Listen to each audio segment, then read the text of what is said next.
There, that's better now. Now I can do it this way.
Wait, messed up the last one. Parts and pieces. What's up, brother?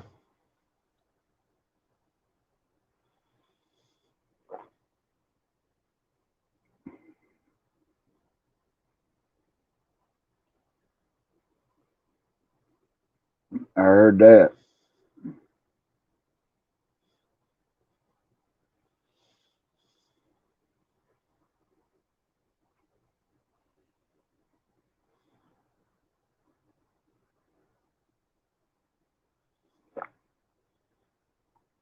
Oh man, nothing like a cup of coffee.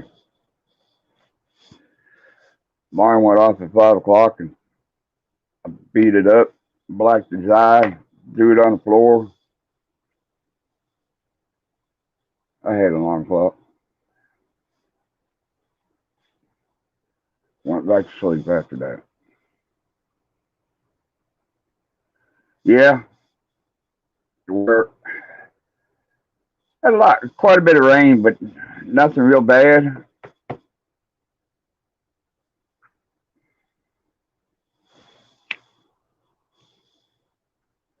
I'm on the eastern side of Alabama, headed towards Atlanta.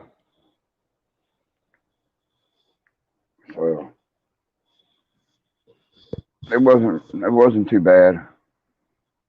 I've been I've been through a lot of hurricanes down there in Florida when I used to live down there.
I guess everybody's over there at Lucky's stream this morning.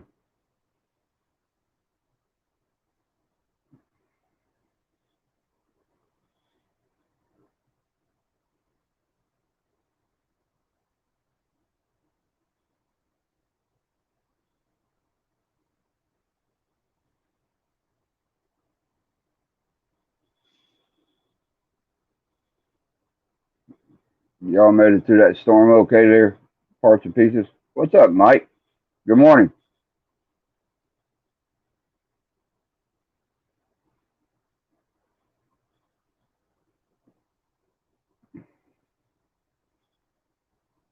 Should be a link in the chat there, Mike, if you ain't busy.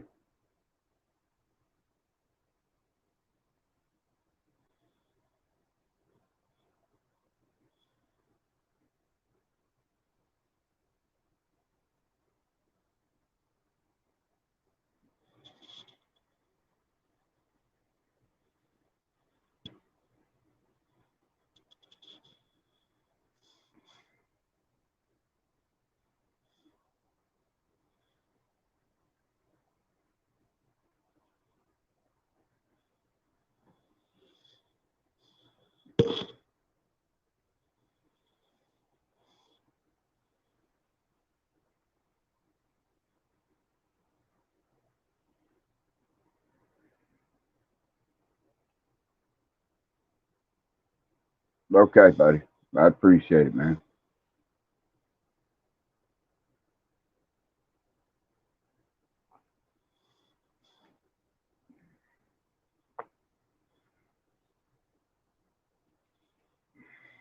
You apparently ain't home.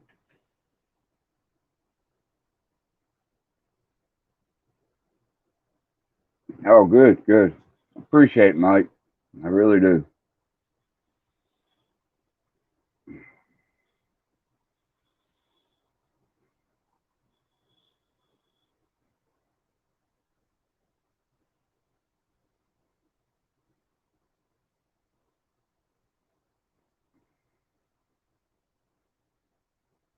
I appreciate it, parts and pieces. Appreciate it, man. You be careful on that roof.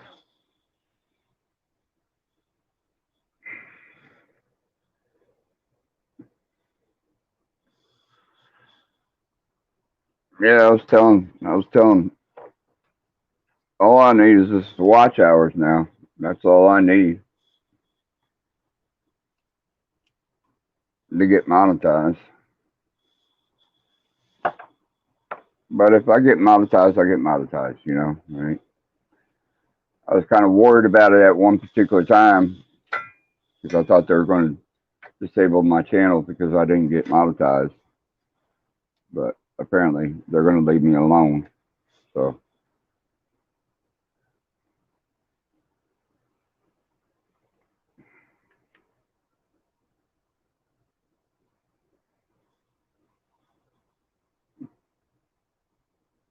yeah, I got a playlist set up, man. Yeah, I got to put some more to it.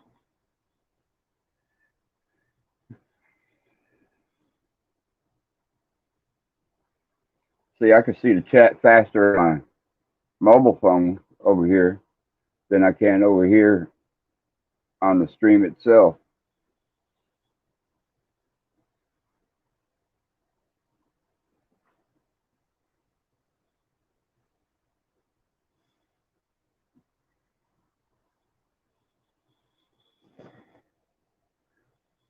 Appreciate it, Mike. I'm going to add some more to it because there's some more videos out there I didn't put with it.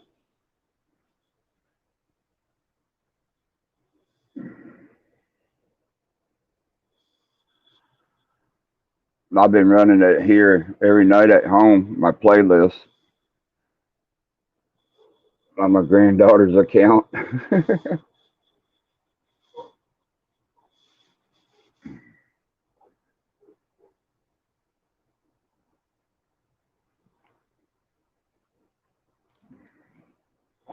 I have swung by your live stream, Mike, and I see you're pretty busy, so I just swing in, hit the like right quick.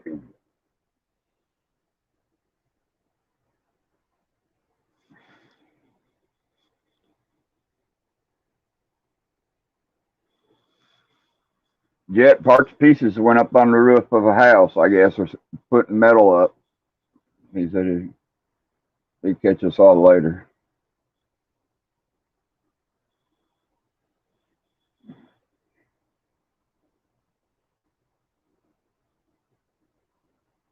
Hey, no problem, Mike.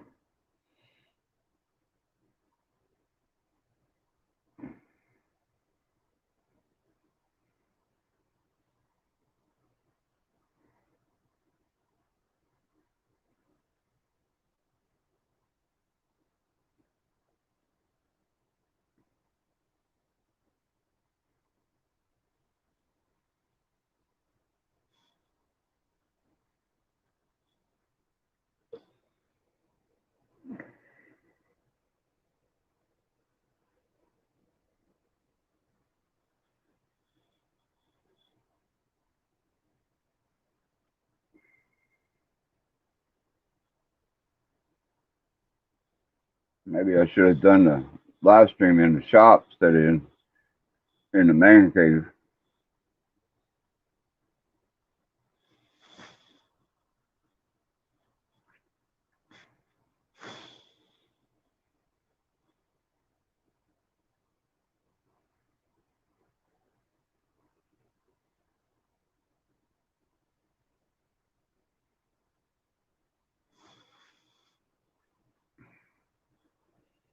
Yeah, I got a video possibility going to be coming out in the morning.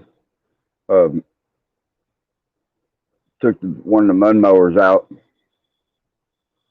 rode around in the ditch line a little bit. We ain't got no mud around here where we live at. I have to load them up and take them for a ride.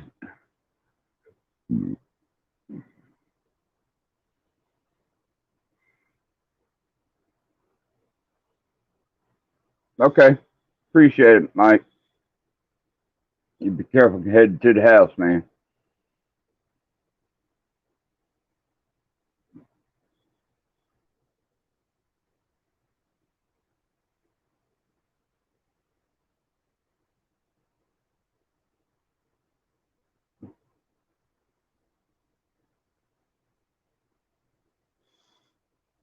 Drifty, what's up, buddy?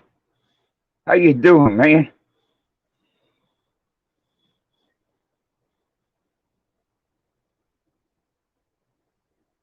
Well, hello from South Carolina. Mudster, what's going on?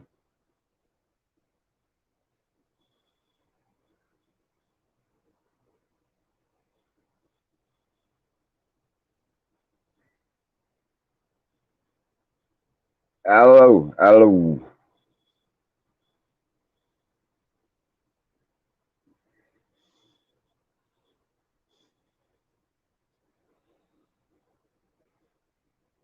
What's going on, y'all?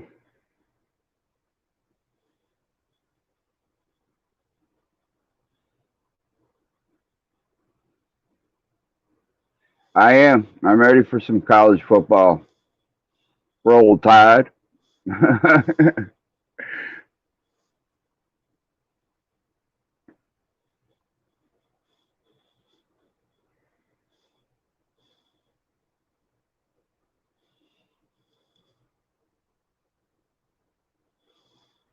That's good, Drifty. I need to change. All right. I'm already switched over to that. Let's see where I'm at on this. I'm still on the house Wi-Fi.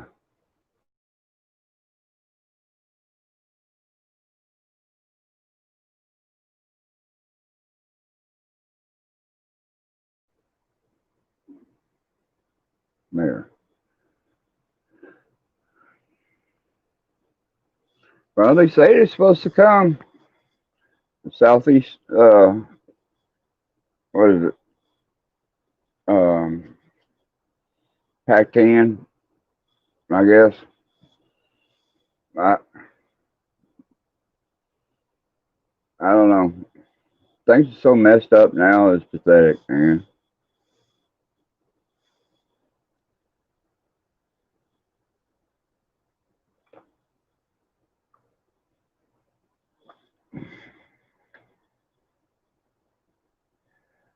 I don't rightly know. Hello. Uh, I hope I'm saying that right. If they're going to make it this year or not.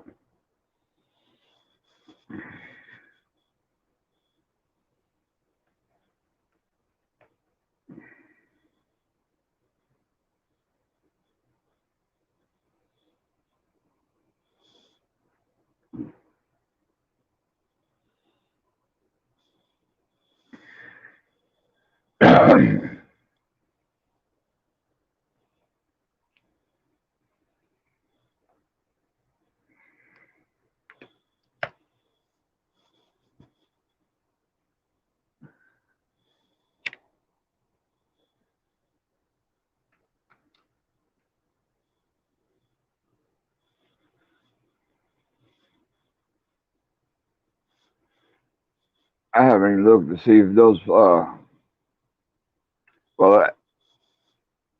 I like Clemson too, man. I really do. I'm happy that they won the championship last year. Yeah, it was last year. I was really happy that they did win it because it was well deserved.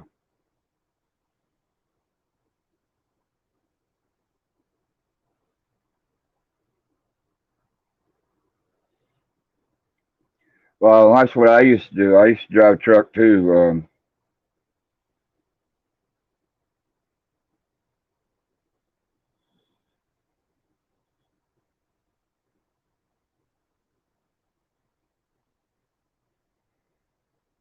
Cool. And I used to haul groceries down to the Naval Weapons Base in South Carolina.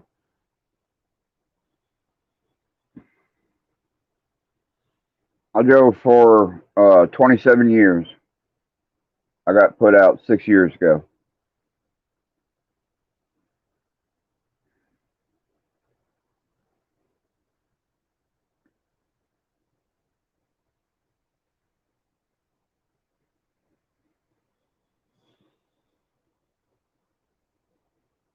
Here's the link if anybody'd like to come on up.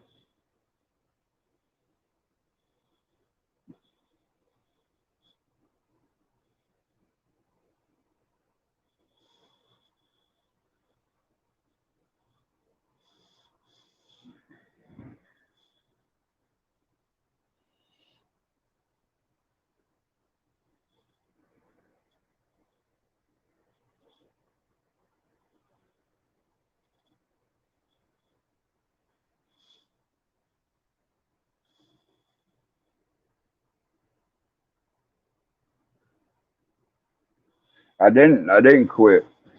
I got hurt. I came off the road and went to work for Honda out here in Lincoln, Alabama, and I got hurt. And I was spotting trailers because I got custody of my grandchildren. And the wife wanted me to come off the road and be home local. So I was spotting trailers and I got hurt. And meanwhile, while I was surviving from that, I ended up with heart attacks. And back last year, I got diagnosed with cancer. I'm a survivor, knock on wood. Um, so I've been disabled for 6 years so far.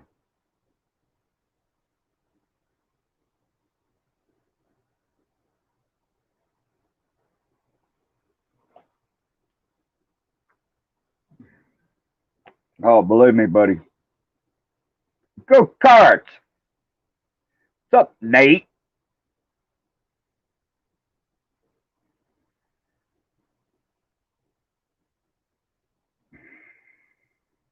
Yeah, really. Thank God. Yeah. God's got a purpose for me, buddy. God really does.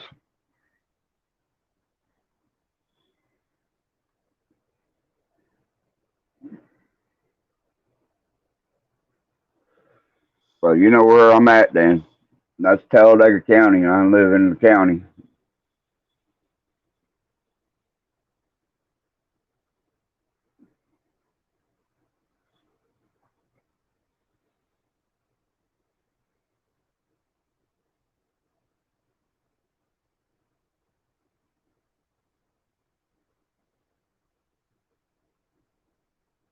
Something I always wanted to do was before I got out of trucking, I wanted to buy my own truck and truck it up myself, get it paid off for, and then give it to my son and let him run it and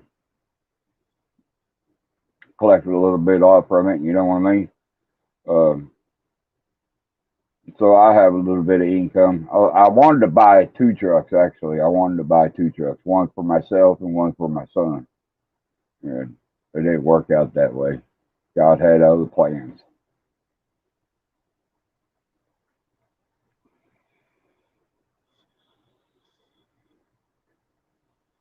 But I'm enjoying life right now. I wake up every morning. I see my grandbabies every morning. I got my shop. Not most men have a shop like I got.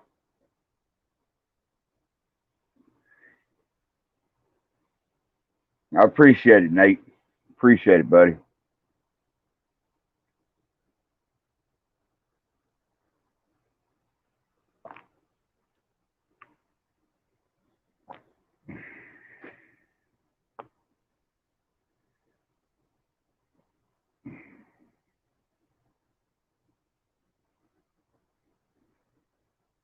Good, good, good.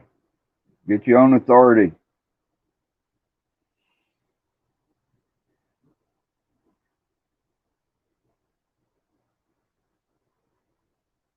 Oh, with your own authority. Okay, okay.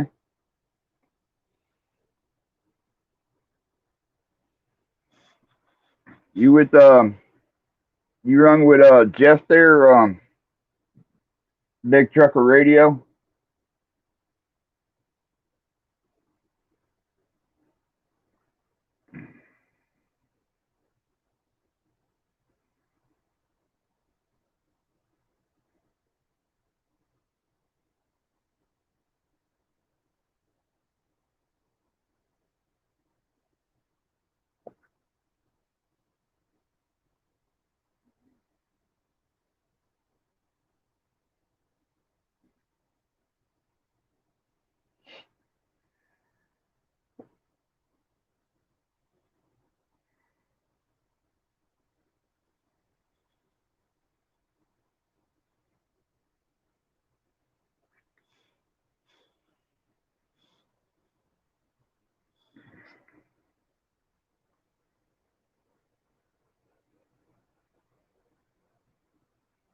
Okay,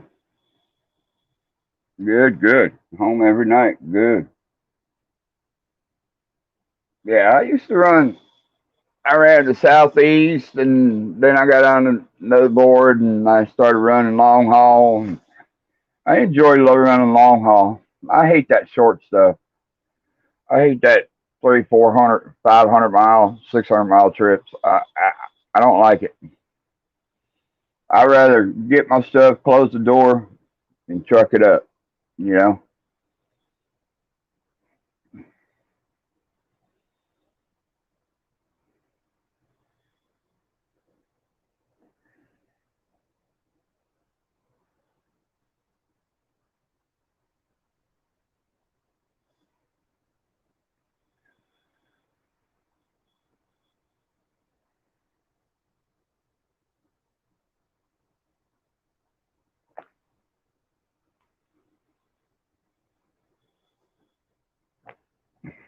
Hmm.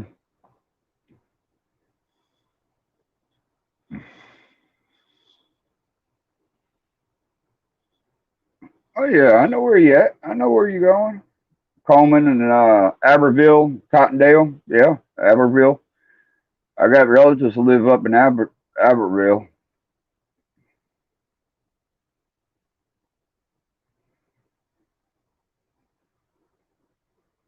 All right, Nate, you be careful, buddy, out there.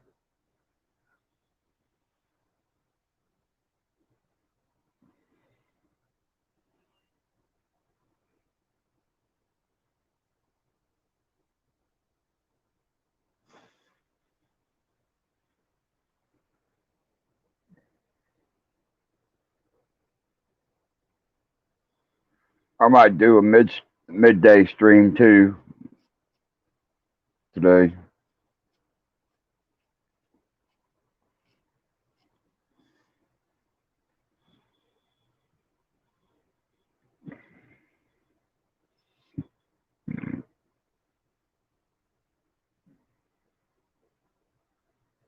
Oh man, Gurnersville. Brother, I'd love some Gunnersville. You hear me? Um, we spend at least once or twice a year, me and the wife, we go on up there to Gunnersville, and we stay at the motel right there at the bottom of the, right next to the river down there. That big motel on the right hand side used to be the Best Western. Now it's something else. Um, we stay there at that motel. Man, it's nice, awful nice. They got a, they got a, you can dock your boats there. They even got a public launch right next to the motel. Um, and you can dock your boats, and you can fish out there on the pier and everything. It's cool. It's a good place, really. I like it. Yeah, right at the bottom of the steep hill on the right hand side, you go across the um, you go across the lake there, and it's right there on the right hand side.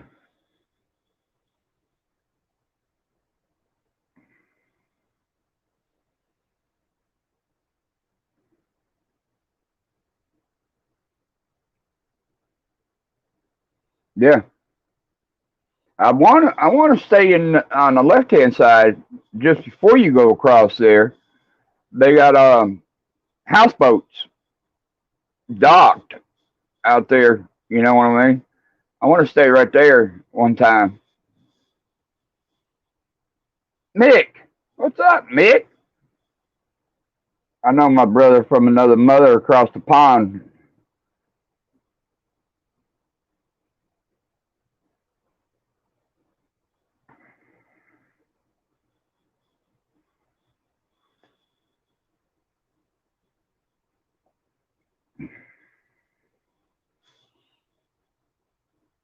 How's it going, Mick?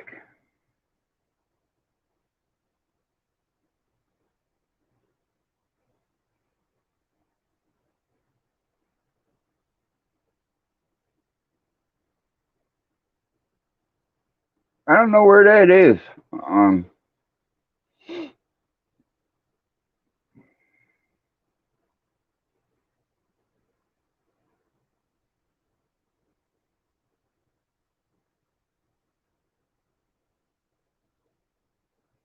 we uh we went up top of the mountain up there in Gunnersville to DeSoto State Park. We stayed up there a time or two. We also stayed at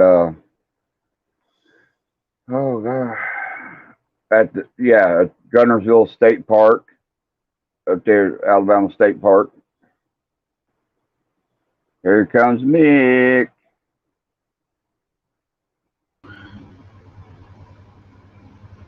Hey Mick, How you doing, buddy? doing good, man. How about yourself? Yeah, just doing a. Where's that go? I'm This ain't working very well. What's going on here? There you I had go. I had problems. Just I had problems. I was started out on my phone, and I couldn't put the link up on my phone. I had to go back Yeah, to my tablet. there's been problems with YouTube and Facebook and Hmm. bits and pieces. Hello, hello, hello. How you doing, Doug? Now What's up, bud? you know that I ain't qualified, right? Qualified for what? Well, most things. I ain't qualified for nothing. Well, you know, there's one thing I don't normally dabble in. What's that? It's a little thing called electrics. Oh, okay.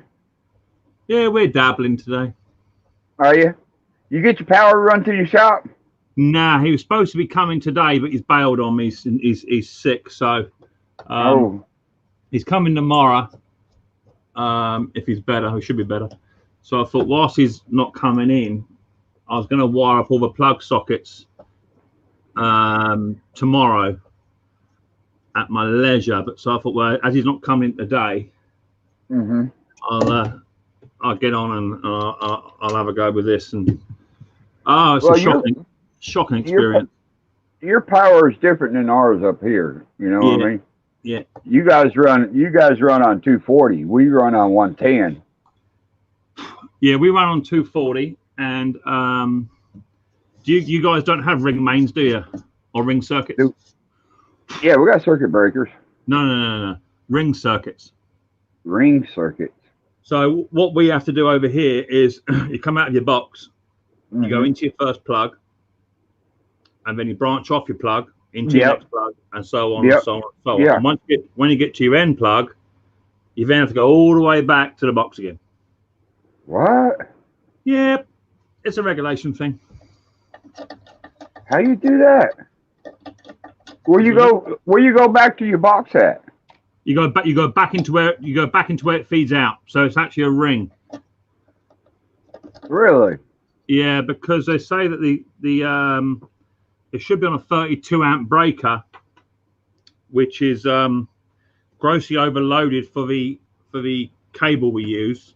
So by going back, because you're fused off of 13 amp sockets, 13 and 13, carries enough current should one trip out. So yeah. What size wire is that?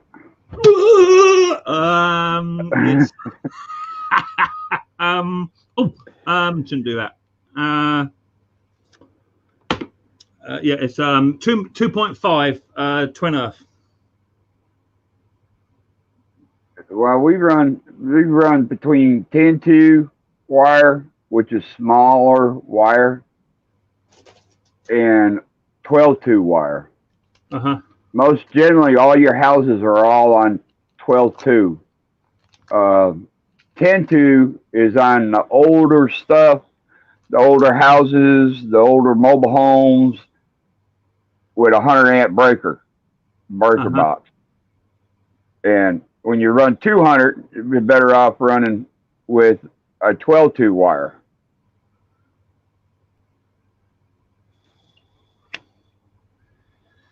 And see, if we ran 220,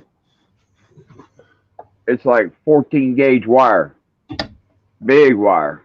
Yeah. I ain't done too shabby job of it. It's getting there. What messes me up when I have to wire up I can wire up outlets, no problem. I can run my own outlets, you know. It's just when I go put in a light switch, that's what messes me up. I can run it to the switch. In the junction boxes in the roses, you mean? Yeah. Yeah. Because you got to do something else with the wire to make it turn on, and you know. Well, I've upgraded 2 of my boxes, so I'm going to have 1, 2, 3, 4, 5 double sockets going down the wall on a ring main, and then I'm going to put another socket on its own breaker. I'm not going to spur it off. I'll put on its own breaker, just a single one, right down the very end, so I can run my compressor outside. But I've upgraded my sockets to the USB ones as well. Okay. So I can run USB at the same time, because all my batteries and stuff need charging up and bits and pieces. But you got to double strap the earths out here and bits and pieces. And we don't have to, but there is sort of a regulation that says that you should do it. So. Yeah, when I wired my shop, right here, this wall right here that goes, it partitions from the shop to the room. Yeah. I should have ran me another outlet on this wall for for what I need right here. Yeah. And I should have ran another one on this back wall, tie into this one right here in the corner, and run over here. But it's okay. It works. It works out. Yeah, it'll do you.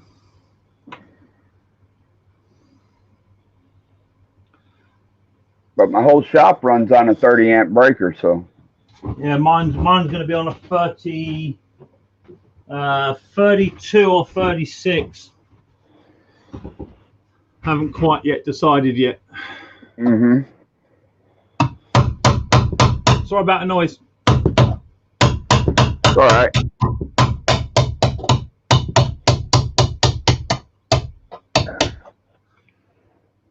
I got to get me a laptop or a desktop computer.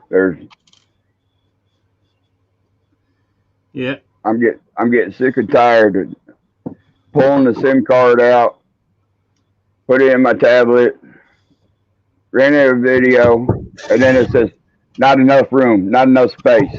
You know what I mean? Why don't you just get yourself? You've not got a laptop now?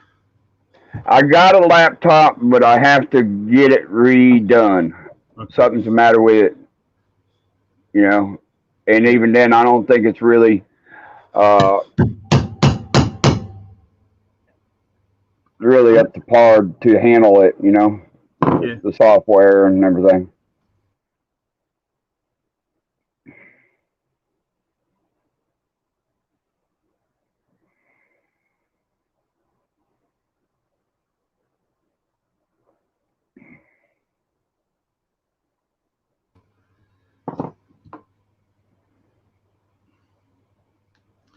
I hear you. Everything's in the metal box there, or or can you get them in plastic too? Oh, you get them. Yeah, in the UK, it should really be in metal boxes for outbuildings. Really? Yeah, because of fire. Yeah. Then you got to put those cable ties into it, don't you, to hold your cable? I've got some clips here to use. Yeah. Yeah. I've only got a double earth it on the back. You don't have to because these have got fixed points just here. So you don't have to because the actual socket has got earth straps on it. Okay. So I don't have to do it, but yeah, I'd just rather put double earths on it. That way I know that if one of my earths does come a bit of a drift, Mm-hmm. it's it's going to be safe. I'd rather do it half sensible. Good morning, Harry. You know me, Doug. I'll have a go at most stuff. Oh yeah, ain't scared of nothing, just like me. If I don't know how to do it, I'm gonna find out how to do it. You know what I mean? Yeah.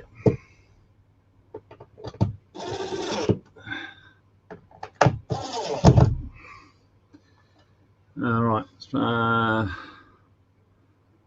Punch I know when to call the professionals. Oh, I won't muck with the main box indoors. The main box and the box in the shed. He's wiring that up for me. Right. Yeah, I won't touch that. Leave your outlets loose and let him look at it. Make sure everything's good before he flips the switch. You know what I mean? Yeah, not a problem. Not a problem. Then all you got to do is just push them back in and screw them into the box. I'll do that. And I've got to run the wire for the lights. Is your lights daisy chained? Yeah. So all you need is one box, don't you? It's just gonna run off one breaker. Mm-hmm. Because they're LED as well.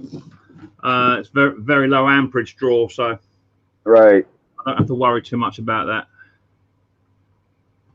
Doing good, brother. I'm doing good. My brother's on here.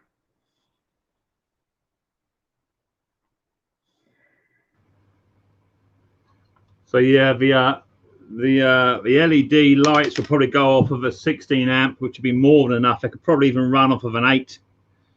Mm-hmm. But they'll probably go off a 16 amp draw. And then we can just do that. Yeah, I better put that sucker in there first. These. So yeah, I'm doing the wiring today, and then he's going to come tomorrow and plug it in both ends. I can then just put it into a bus bar and Mm-hmm. hook it up, and I can get rid of this bloody extension lead. Then it's been the vein of my life. Mm-hmm. Yeah, Harry, I know about our brother Lewis. He's do you know about if he's going to be getting that pacemaker put in or not? What's that now? My brother HS Gaming YT. Uh-huh. That's my brother Harry. Oh yeah. He's the baby of the family. He changed his name on YouTube, yeah. Yeah. Mm-hmm. Yeah, I was subscribed to him under his old name, I believe.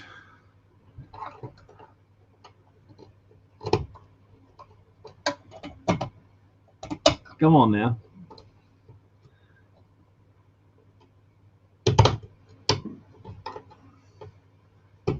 Okay. I haven't heard anything from Jan or from him lately.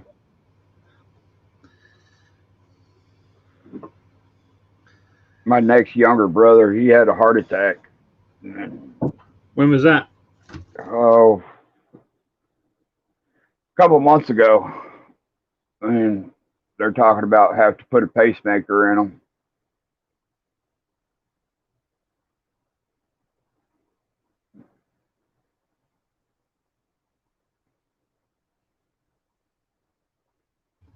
A pacemaker, that'll save his life, Doug. Yeah, and a defibrillator too, I guess they're talking about.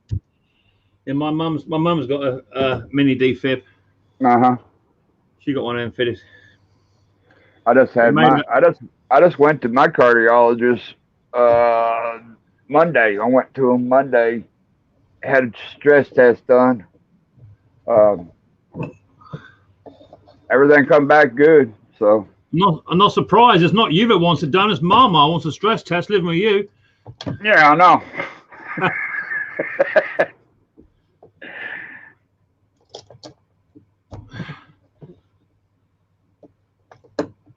Yeah, my mum's got one of them mini defibrillators fitted. She had a bit of a scare the other month because she was laying in bed and she got a little device when certain times of night. She'd be in bed and the device she got like a cell phone, like a mobile phone beside her bed. Yeah. And when you lay down, it turns itself on and starts taking readings and downloading information and stuff. Anyway, Yeah. she was laying in bed the other week and the other month, and it just restarted itself. It just did an update, and it all lit up and started bloody flashing. She was thinking any minute now I'm gonna get a wallop across the chest. Oh Lord. Morning, Chris. Outcast Projects. Good morning. Oh. Right, Doug. Let's snip that off about there somewhere because I'm going to run a double earth through there. I'm going to put a bit through there. That'll go. Come on, baby. Does those outlets you plug in one time, it'll power up your 4 outlets, all 4 of them, or you got to run wire to it? Say again. Like your outlet right there that you got, okay, you got your USB and everything all on that. Yeah. If you go in one time, okay, does it power the whole grid of your outlet, or you got to run jumpers to the other side? All right, so we start off over here, for instance.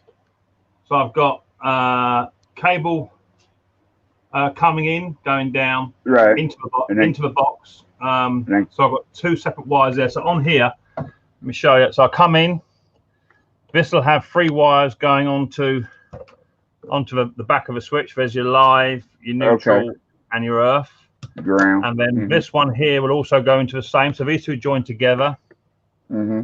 And then when you come onto this one, I'll have another cable coming in here. Right. And they're joined together, and then that one will then branch off, and that'll go all the way down to where that clock is down there. To form the ring. To form the ring. Yeah. Yeah. You see what? There's Mike. What's going on, y'all? What's up, Mike? You know, here in the United States, if you we got small outlets, you know. I don't know if we got the style like you got here, or I don't know. Mike could probably tell me. But if you put an outlet in, and if you want another outlet next to it, you have to run jumper wire over to this one to Oh, make this one power up too. To me, that sounds like a spur line. I don't know what Same they thing. call it. Yep, same thing.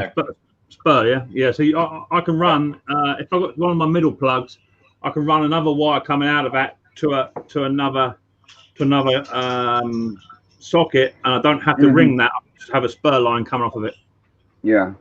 Yeah. How you doing, Mike? Not too shabby. Not too shabby. He says he was 7 minutes late for my last live stream last week, Mike. 7 minutes late. Yeah. We have technical issues on the farm didn't allow me to be in town to catch it. But, How's everything at the farm? oh, it's going to hell. Is it? Yeah, I got one combine down already. Got to pull the motor. Oh, Lord. Frickin', I'm already 9 doors behind. No.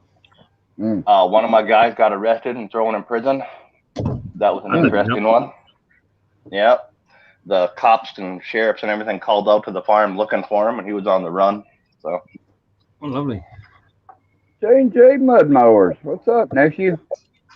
So what are you in full season there, Mike? Are you full harvest time? Not quite full harvest yet, no. You got a little window to play with then. Yep. You didn't get all that bad wind like Iowa did and all that, huh? Nope. It's been really nice here as far as weather is concerned. We've been in the about 70s. So what is that? 13C? 13C or so? 14C, something like that. Yeah, they were talking about how much they have lost in corn because of the weather, because of that storm knocked down all that corn and everything like that. Yep.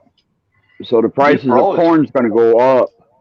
Yeah, we froze already, so I'm kind of worried about some of the corn I put in. I didn't put in as much as last year because I took it in the wrong hole last year on corn because of the snow and the blizzards and everything.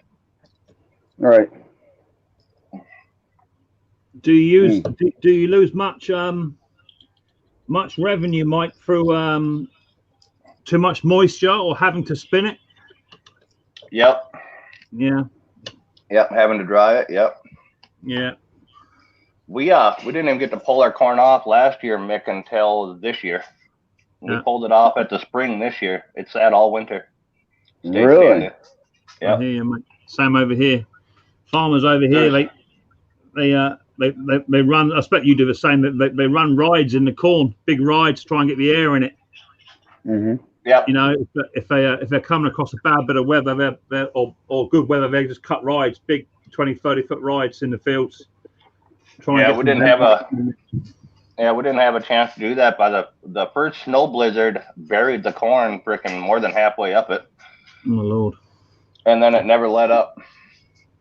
Yeah. Wow. It's not good. And when spring came, we unthawed so fast it was a muddy mess, and it started root rot. Well, we had to get out there anyway before we lost it completely. So we were constantly just burying equipment and. Yeah, we get penalized on your equipment. That's rough on your equipment too. We get penalised quite a lot over here, Mike. If the moisture level's too high, if we have to get penalised again if we've got to dry it. Yep, same here. Ridiculous. I got to go get me another cup of coffee. I'll be right back. I mean, it's got to get graded. Yeah, they grade ours, how clean it is, how much stuff is in it. Yep. Yeah, it's ridiculous. I'm glad to be out of that game. Yeah, I was for a while. Did it call you back? Well, my dad got really sick and then had a heart attack, and that'll do it. There's a farmer who I used to work for. He does much the same. and he's pretty much selling up. He's just converted 2 of his big barns into luxury apartments, and each apartment is up for sale for like 1.6 million, just right in the countryside. You know, Yep. you don't need it. Yeah, the doctor told my dad that he had to change his lifestyle altogether if he wanted to be around to see his grandkids grow up, and he didn't listen. He didn't listen. No, he's still around, but he's doing everything he's not supposed to be doing. I hear that.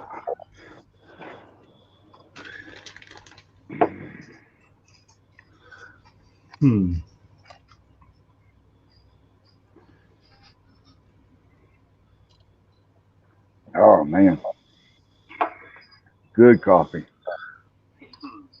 Yep. Oh, I gotta mute that.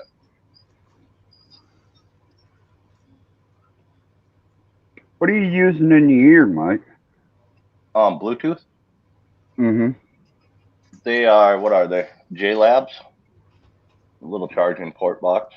Uh-huh. They work really well. I can go a long ways away from my phone and still hear you guys and still hear me. What we got there, Mike? A Dane? Is that a Great Dane? That is a lab mutt. A lab? You've got a head like a Great Dane? No, well, it could probably look like that on the camera, but no. He's got like a boxer pit bull looking at. Come here, Tommy. Is it an English lab? Oh, there you go. Yeah. My peer lab is an English lab. This guy is a mutt. All we really know is his mom is purebred lab, and she got out one night. Mm-hmm. Slat. Mm-hmm. You got a black lab or a chocolate lab or a blonde? They're all blacks. That dog must have been related to my ex-missus, Mike. She got out one night. Yeah.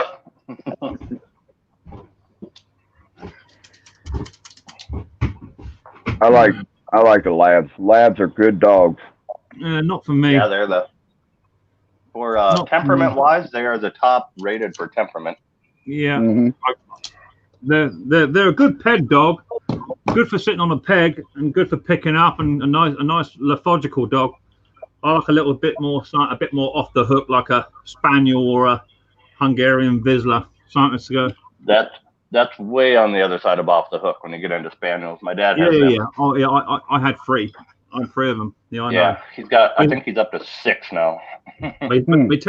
Spaniels tend to settle down pretty much about a day before they die, pretty much. Yeah, that's energy on another level. Yeah. Bad enough I got this Walmart dog here. She's crazy. Doug, you got pissed up one night. You went down the pub, and someone sold you a wolf. That's what they did. You just don't know it yet. He's cool. He's calm. That Walmart mutt that I got. Yeah, Doug, that's about the energy of mine. Yeah, there you go. Doug, I'm telling you, moves. Someone sold Doug a wolf, and that's no joke.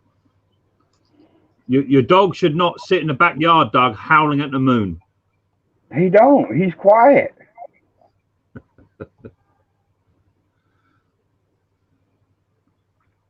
My neighbor can't believe how quiet he is because he don't bark, he don't whine.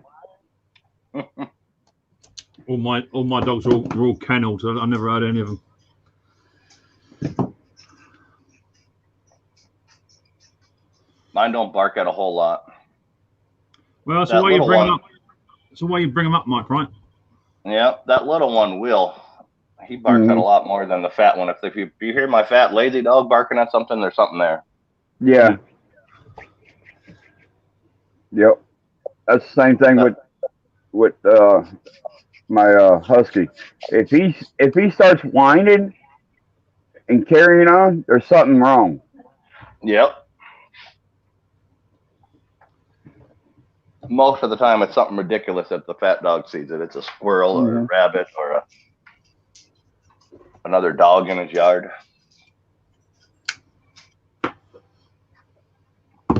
But that want to be real dog, she'll bark at anything.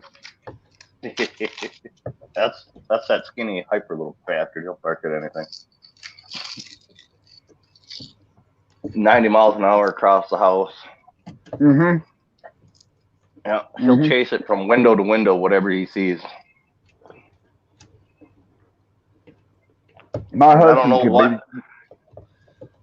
My I don't know what husband he's could be crossed laying with. down, But yeah.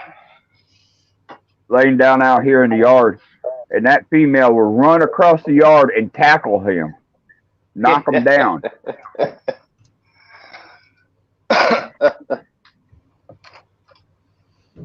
Yeah, I don't know what this other one's bred with or what he's bred with, but man, he's got a vertical on him.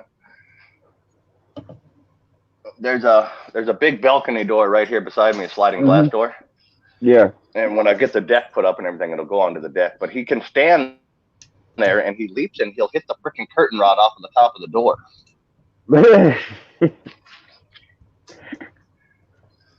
He does that when we come home when he gets.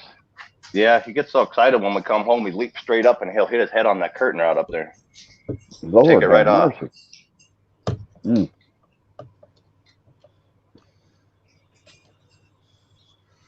Come on. Yeah. That little 2-horse Briggs and Stratton I was working on, Mick. Yeah. Uh-huh. I gotta find me a solid state coil for it. I thought you so I said could do Zippo away. had one for you. I think he does. He hasn't come back yet to me on email. Yeah. I might have one on one of these other engines. Solid state, huh? I might have one Yeah. sitting out here on an engine. That engine, as far as I care, I could ship you the whole thing. I don't know what the hell I'm gonna do with it. I got a Russian Briggs 5-horse. Lovely. From like Russian? World War II. Yeah, it's from like World War II. Wow. Yeah. You It's got to Russian, restore it, so Mike. It runs perfectly fine and great. Really? But we don't use the same crankshafts as they do. Well, we use the Really? same crankshaft, but they use different ends Okay. back in that day. So this thing has got a tapered threaded end.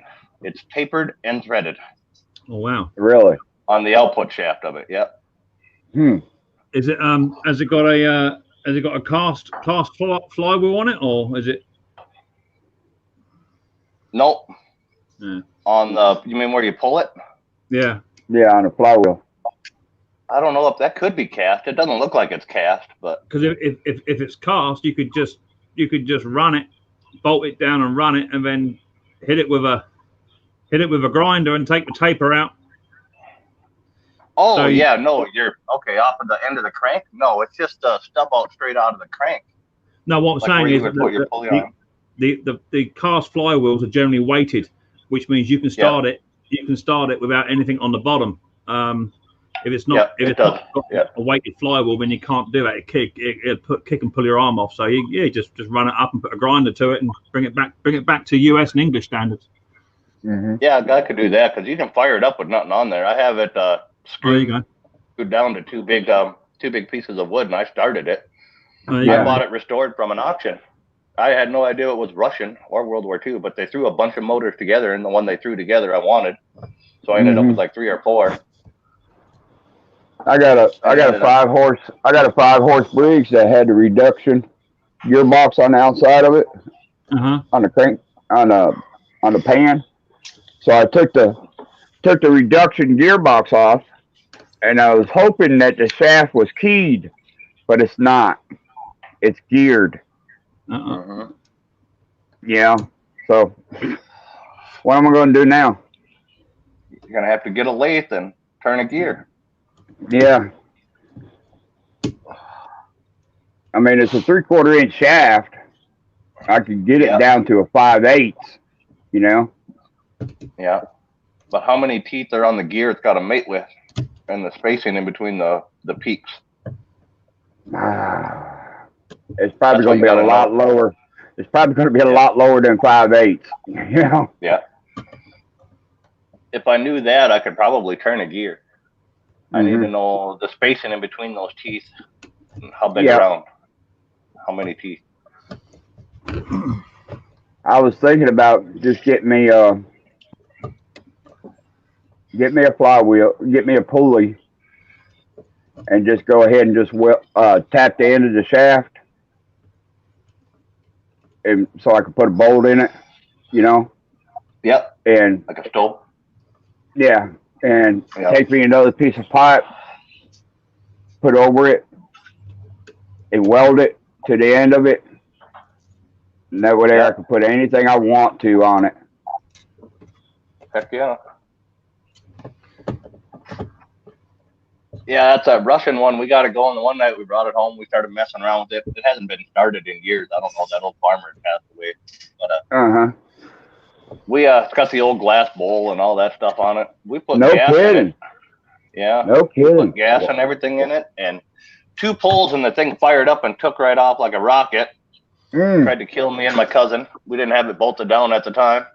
It's pretty well balanced, but it's pretty well balanced. I can't believe the compression that old thing has. You cannot put your hand on that muffler and stop the air coming out of that thing. Really? Yeah. Wow. Did you hear Briggs got bought out? Did I? Yep. By who? Some company. Well, that part's obvious. Yeah. It was on Google. You know how when you go try to look for something, pop up on Google, and As long as it ain't Tecumseh doing a comeback. Oh my No. good Lord. you know what I found the other day on buy sell on Facebook bulletin? If you're going to say 5 Tecumseh, horse, yeah, a 5 horse brand new in the box, vertical shaft, new KPS old stock. Capital Partners. Mm-hmm. it still ain't. It doesn't matter if it's brand new, Doug. It still ain't going to run. I know. And they bought all their assets. Did they? Okay. Yeah, KPS Capital Partners and LP. As part of a bankruptcy, KPS Capital Partners, a New York private equity firm, agreed to buy all of Briggs' assets for approximately $550 million. Yeah. So there you go. So if you get a new Briggs current, it's going to be from a equity firm, which makes no sense at all to me.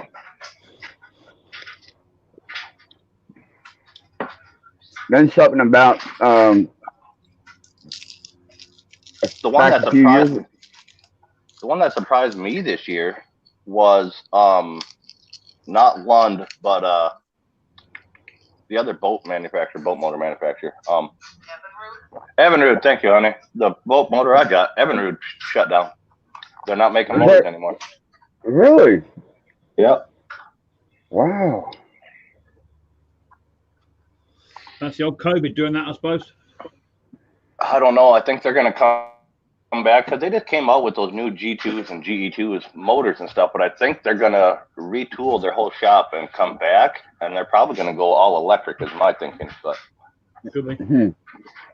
they're going to have your first electric outboards. Well, Yeah. Ford's got their new electric truck, Yeah. all electric truck.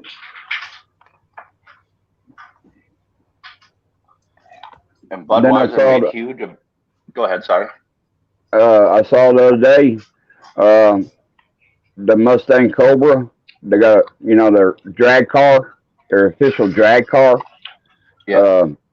Is electric. They got one that's electric too, and it runs that's hard. perfect. It runs good. Yeah. That's a perfect application for electric because it's instant power torque. There's no curve up. Mm-hmm. There's no power curve.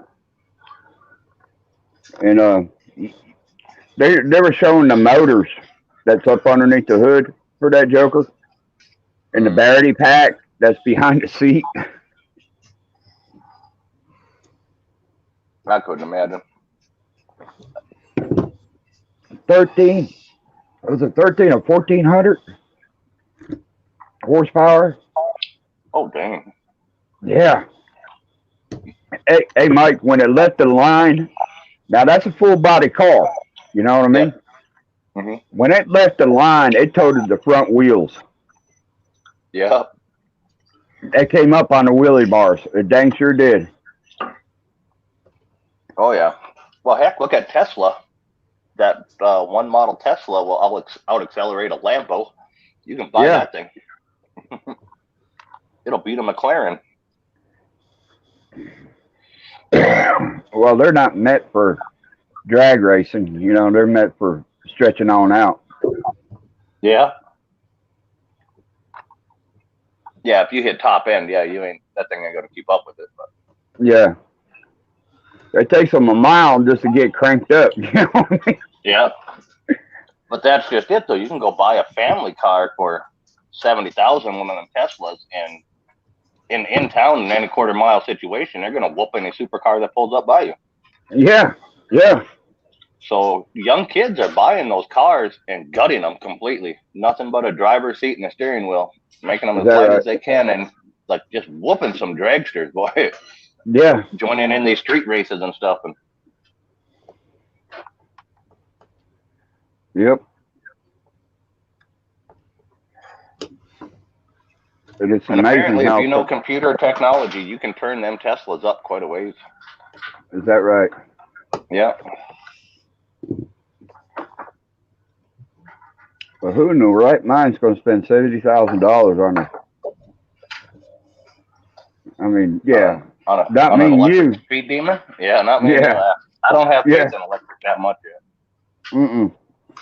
I got cordless tools that have been electric for years, and they die the minute you need them. I can't imagine being in your car. Yeah. Right.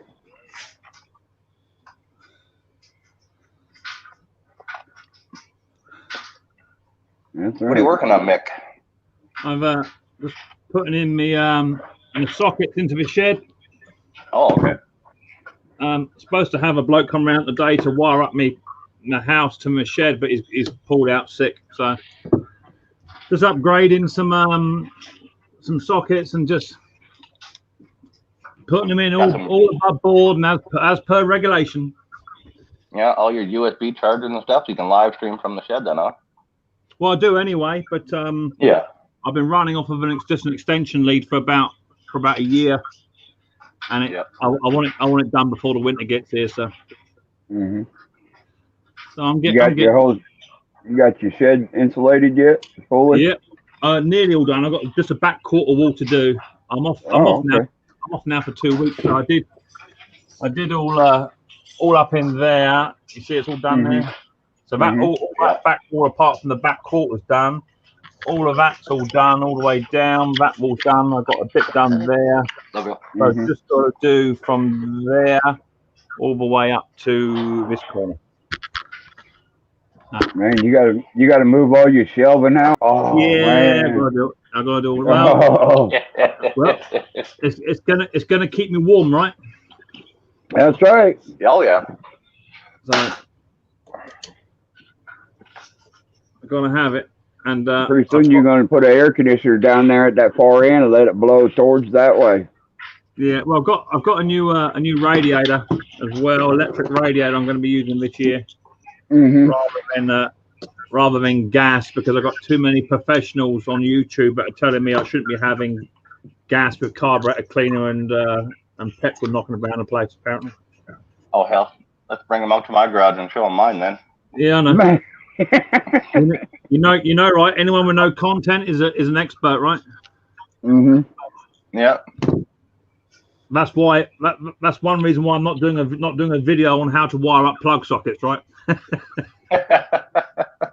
Are you gonna take one leg of that and then make a 110 American plug in there so you can test American stuff when you get it, or do you just have the adapter? I've got another socket going in at the top of the house, which would be for welding and high-rated compressor. So I might get a converter on that. I always told Snobby he should take a leg, because you guys run 220. Yeah. All you got to do is just take one leg off of the side of it and just do like what we just said. Either just put a jumper wire across to make a 110 plug. To be perfectly fair, Mike, all you got to do is just buy yourself a transformer box and just plug that in. Yeah. Just as quick. Get a transformer box and plug that into ours and it convert it. That's no real biggie. Yeah. Right, I think that's the last socket going in, and I've got to finish off. I was saying to Doug, you don't have ring main circuits your end, do you? No. Mm-mm. Yeah, we do down No. Where we end off, where your end of your outlet is at, that's it. You ain't got to bring it back. Over here in the British standard, ring main circuits were invented in 1940, and they should have been taken out the standards in 1941, but they never were. There's no real need for them. But is what it is. I like how your receptacles are. Aye. Everything's all on that right there. You know what I mean? This. No, your receptacles, your outlet box there. I like how everything's all on that plate. You know what I mean? Don't you have that in the States then? No. Ours is. Yeah, we do. We don't have. Do we? Yeah, I don't know. Those. Yep. The wife wants to put a bunch of them in our kitchen so she can just plug her phone into any of the outlets and stuff. You can get them with the outlets just like you do here, and then it'll have USB on the side and everything. Yeah. Oh, okay. I didn't know that, Mike. Yep. I know the GFIs is like that, you know, and they're all one giant outlet, you know. But I didn't know you could, you know, you have your 115 on one side and you got your USBs and you got another 115 and some more, all in that one giant panel, you know. Yep. Yeah, we got those. It's all wired in. You just wire it like a regular outlet.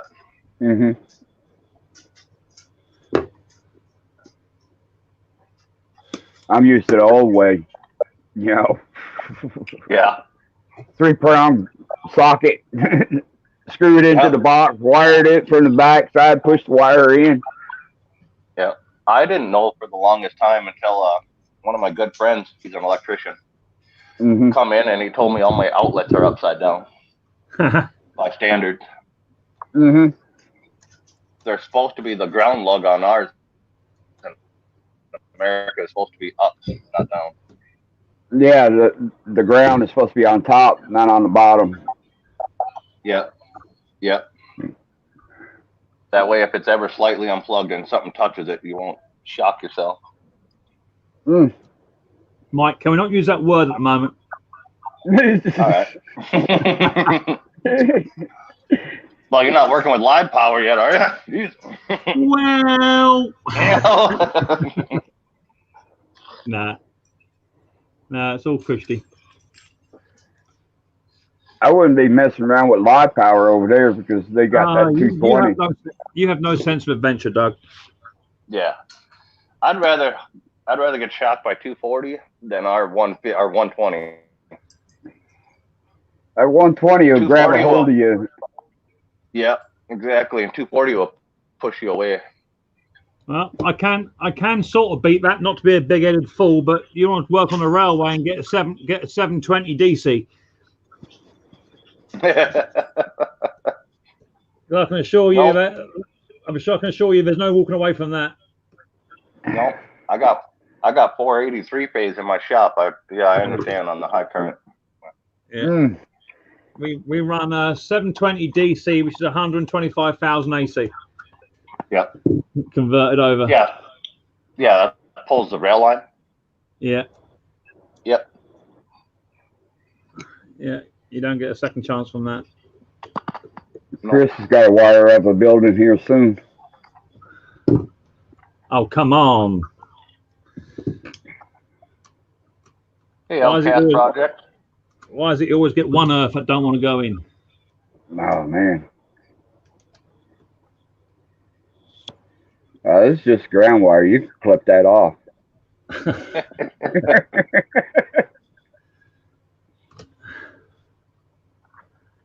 And got him.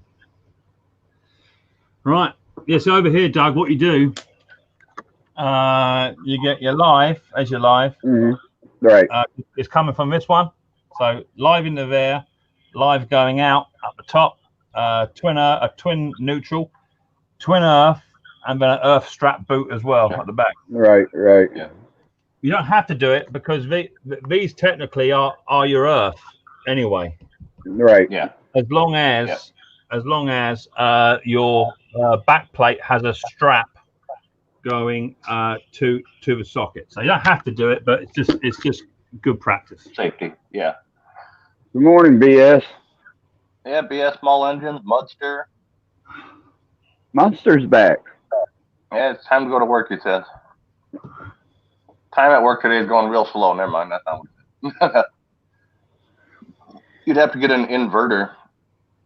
Yeah, that's what I bought Outcast Project as a giant inverter, and then they ran 223 phase into the shop, and then I bought the thing's got to be about as tall as the table I'm on. I'm on a high top table, so about 3 foot tall, 3x3 box, a big phase converter, and it jumps me from 223 phase to 483 phase. What's up, Zippo? Hey, Zippo.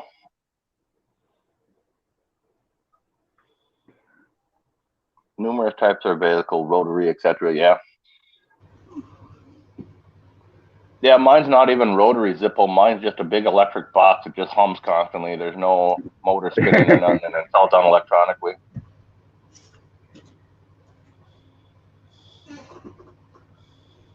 I got a late start this morning. What do you mean? I was like 6:30 and I was cruising in the tractor and you were freaking just going live. I'm usually by 6 o'clock. I'm usually on Fridays. That cotton picking alarm clock went off at 5 o'clock. I beat it up, blacked its eye, kicked it off like a football, and yeah. Mick BS got his stickers. Yeah, whatever. I've only been waiting 9 months. I've only been waiting 9 months for a sticker from that man. I think my dad got a girlfriend last weekend. He was gone all weekend long. I had no idea where he was. He came back.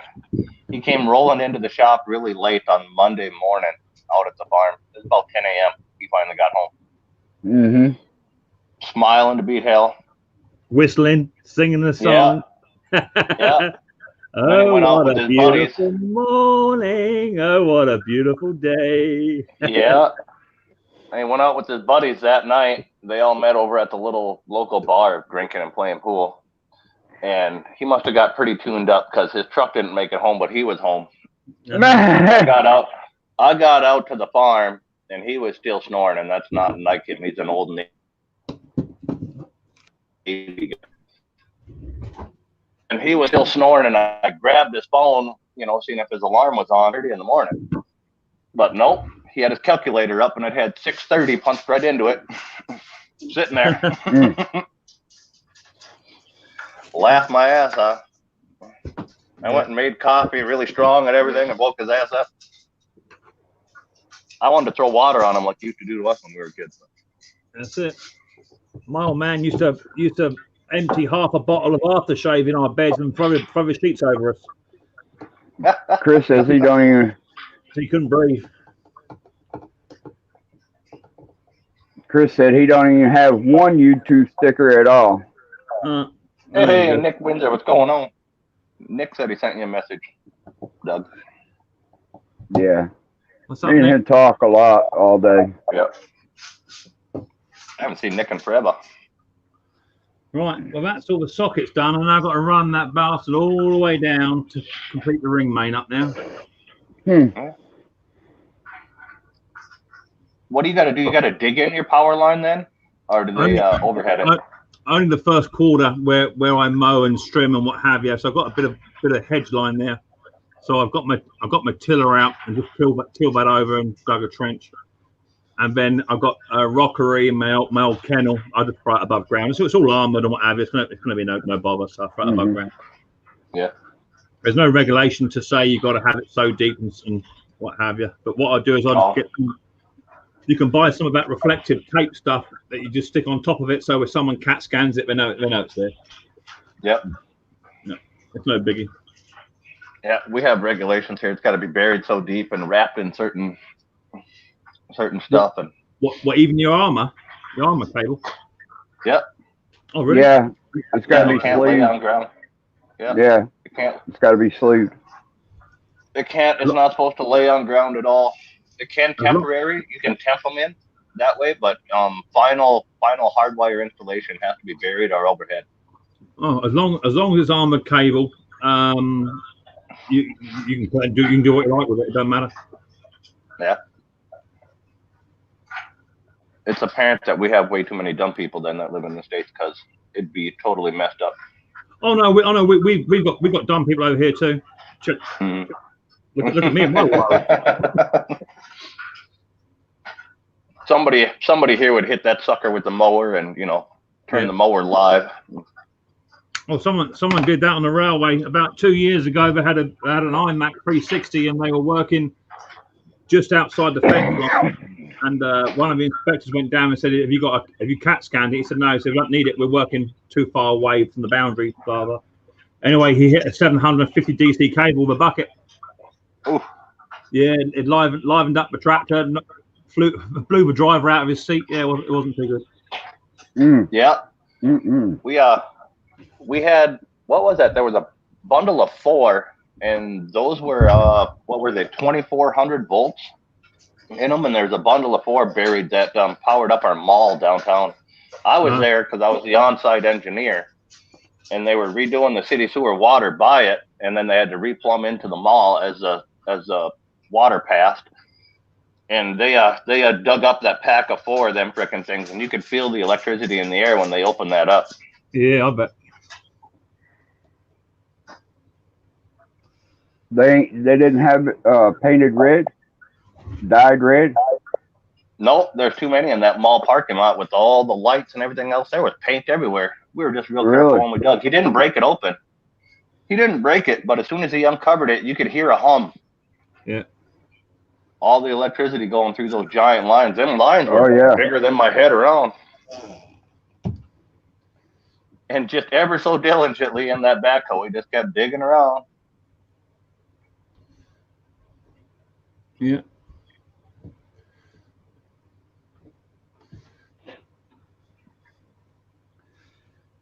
I don't tend to muck about too much for electrics. I do sockets and I do bits and pieces. I don't do no mains work. I don't fuck with that. Yeah. Yeah. Especially as you got to have it passed off anyway. You got to have a certificate, so there's just no sense in it.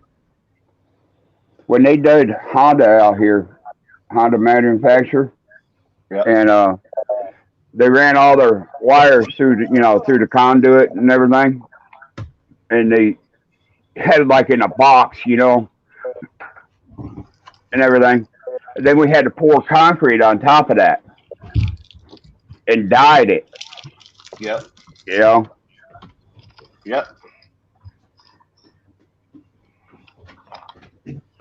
Zippo, I just sent you an email back. And then they ran the tape through there. Company.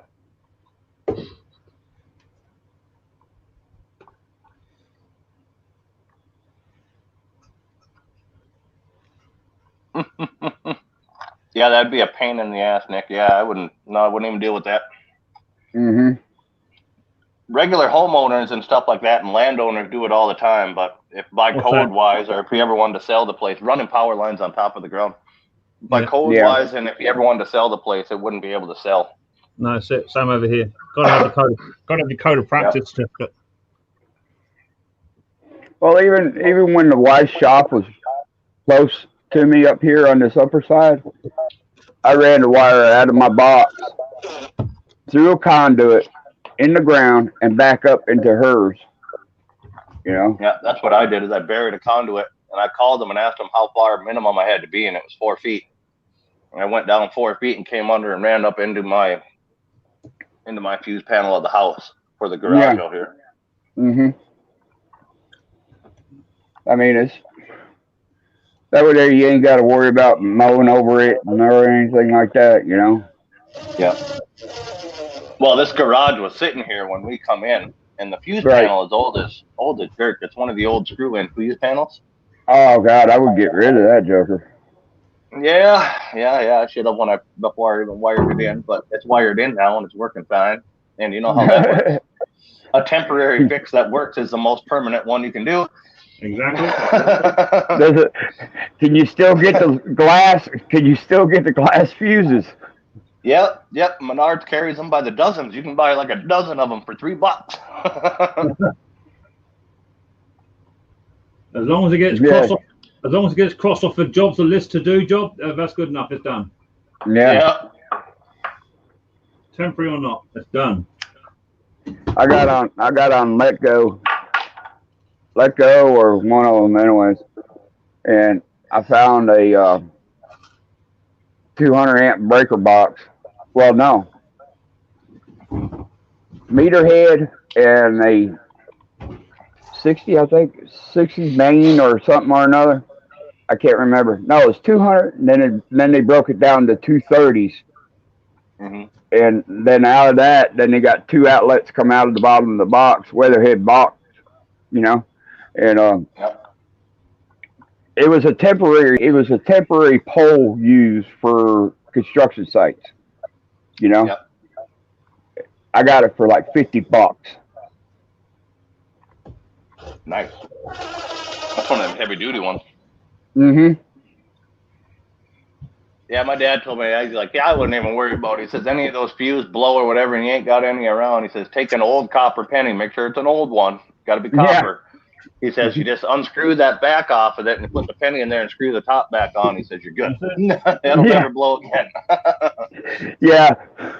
I remember that when I was a kid, didn't have no fuse or anything like that. Dad would reach in his pocket, take a penny out, throw it in that hole, screw the fuse back in.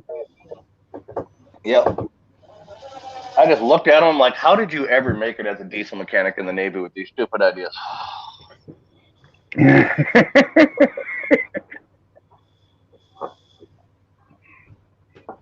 How old is your pop? 68. Wow. I lost my dad back in February. Yep, I remember that. I still lose it now and then. Yep. If he keeps on the path he's on, he probably ain't going to be with us much longer. But he's enjoying it, so if he's happy, that's more of the thing. Hey, let him go. Yeah. Let him live it up, you know? Well, unless you can change him, you got no choice, right? Yeah. Yeah, he just had both of his ankles replaced. He's got fake titanium ankles and everything now. He can bounce around like a spring chicken. Wow. He probably feels a lot better. Oh yeah, he feels awesome, he says. He had one done and he waited 6 months. He couldn't put any weight on it for 6 months. He had to be on one of them little scooter boards, which was hilarious to me. And then that one got healed up and stuff, and then he had the other one done immediately after. So he spent a year on a scooter board. Wow. Well, they say I never laughed so hard in my life. Yeah. They say, you know, once when you get a knee done, you better look for the other one. You know, get the other one done. Yeah, you favor it so much. Yep. Yeah.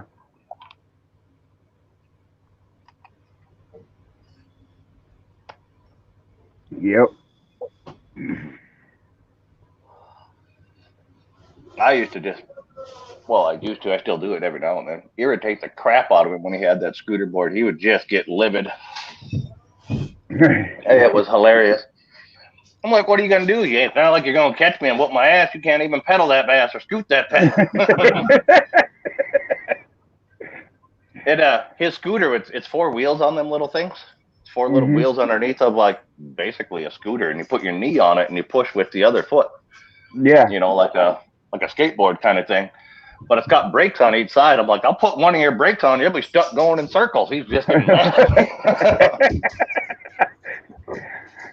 or threaten him one day and put a motor on it, you know? Yeah. He thought of that and thought of that. He wanted to get one of them electric freaking ones to buzz around on. All They right, got them for kids. Zippo. We'll see you later, buddy. I just sent you that email. We'll holler at you later, man. They got them for kids, and he thought of that. But he's like, yeah, by the time I'm done, and he's like, what are we gonna do with it? I'm like, you got tons of grandkids that would play with the thing, and they still do, even though it's not motorized.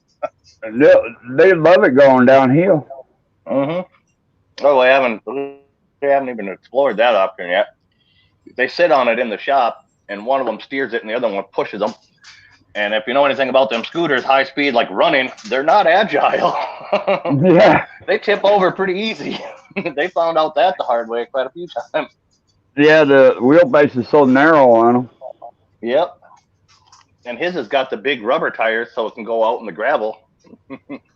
Oh, you wait. They're going to find out. They're going to take that joker outside, and they're going to run it down a hill. Oh, yeah. I'm just waiting for it, one of the older ones to come up with the idea. Back in our day, we probably already had it outside. Oh, yeah. Yeah, definitely. I've already thought about doing it. Yep. I got to watch my granddaughter around here because the two mud mowers machines, they got no safeties on them. And one's got a key and one's just got a spring-loaded toggle. And she'll jump on that joker and she'll hit that spring-loaded toggle and she'll fire that joker up. I got to make sure it's in neutral and the brake is locked down.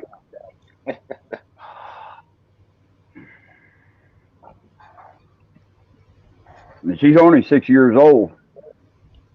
Ooh, yeah, that's about how old my nieces and nephews and stuff are. There's some that are older, but when they're out at the farm, they're normally doing something else. So. I used to love when my dad used to take me to the farm that he used to work at when he was a kid, and growing up and everything. I used to love going there, man. I had a ball. Yeah, my older nephews, they really enjoyed it when they were younger. I think they're kind of getting sick of it now, but they get a paycheck. So. Oh. Now the youngest one, what is he? He just turned 10. He thinks he's got to get paid for everything. God, he can't do it just out of his kindness of his heart, huh? No, he'll play for a while, but then he'll sweep or something. Yeah. He'll do something that's work-wise, and then he'll ask Grandpa how much he's supposed to get paid for that. And my grandpa he'll sit down and fight with him because he spends a lot of time up in the house. That one does. He's like, well, you ate all the ice cream, so he's like, we're gonna have to deduct that, and then you did this, and we're gonna have to deduct that. And by the time Grandpa's done, the kid owes us like $5. Hey, does the old farmhouse, does it have a big old table in it? Yep. And every morning, Ma is cooking breakfast. Yeah. And when she gets done, sits it in the middle of the table, and everybody just sits at one table, one long table. Yeah, ours is a big farm table. Yep. Oh man, I remember them days, man. I remember them days. Yep. Mom's been off the farm for a long time, but Bev, she's kind of our secretary. She's our neighbor lady down the road. She's a single older woman. She comes over and cooks and everything for Dad still, and she does all the book work for us. So. They had a wood stove, a regular wood stove in their house, and it was a 2-story house, Yep. And she would have pies already made up and everything, and you could smell the wood in the house. You know what I mean? Because that's what she cooked off from. Yep. That was Grandma's house. That still has a wood stove in it. Yep. And she would do all that. She have a big bowl. She'd have a big bowl of biscuits sitting in the middle of the table, covered up. Yep. Yep. Rising, either the dough or the biscuits themselves. Yep. Yeah. Yeah. That was Grandma's house. She always did that kind of stuff. And it was the same kind of oven, big wood burning oven. That thing was huge. I remember sitting out on the front porch in the rain, metal roof, and the rain has beat the steps so much you can see the indentions where the rain has beat into the steps. Oh, coming off of the tin. Yep. Yeah, yep. Yep. Hey, String Bean. Later, Zippo.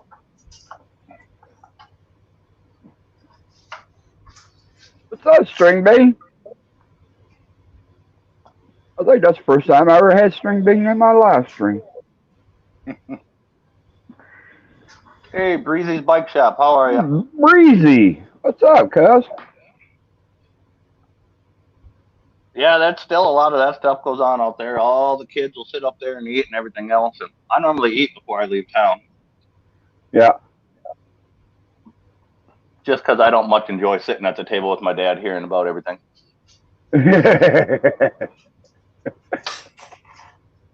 You had enough of that when you were a kid, huh? Yep. And being the oldest boy, if something is wrong on the farm, it's still my fault, even if I've been nowhere near it for 20 years. Yep. Yep. I used to like going out there. Hey, I remember he had a East Coast UK. East Coast. What's up? Good afternoon. I remember when I was a kid, he had a '67 Ford LTD. Um, I loved that car. Bright Oh red, yeah. white top. Man, that car was sweet. Mhm. And then My dad had a all the bunch of muscle cars. mhm. And he had an old farm truck, old '60 model Chevrolet that we just Yep. ride around in the farm with. You know. Mhm.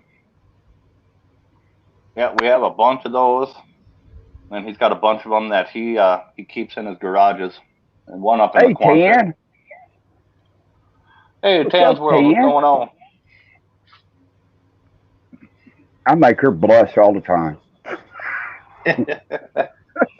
Yeah, he's got his '70 Chevelle that sits up in the under a cover in the Quonset there. He's got an Mm. old Model A that was restored. That's under a cover up there. '69 Chevy Stepside, that's up there. There's an old '70s Ford pickup, some kind of special edition, camper edition, F-150 Oh, or something like can't. that, camper deluxe or something like that. Does it got a toolbox in the side of it with the spare No, it's tire got in? little.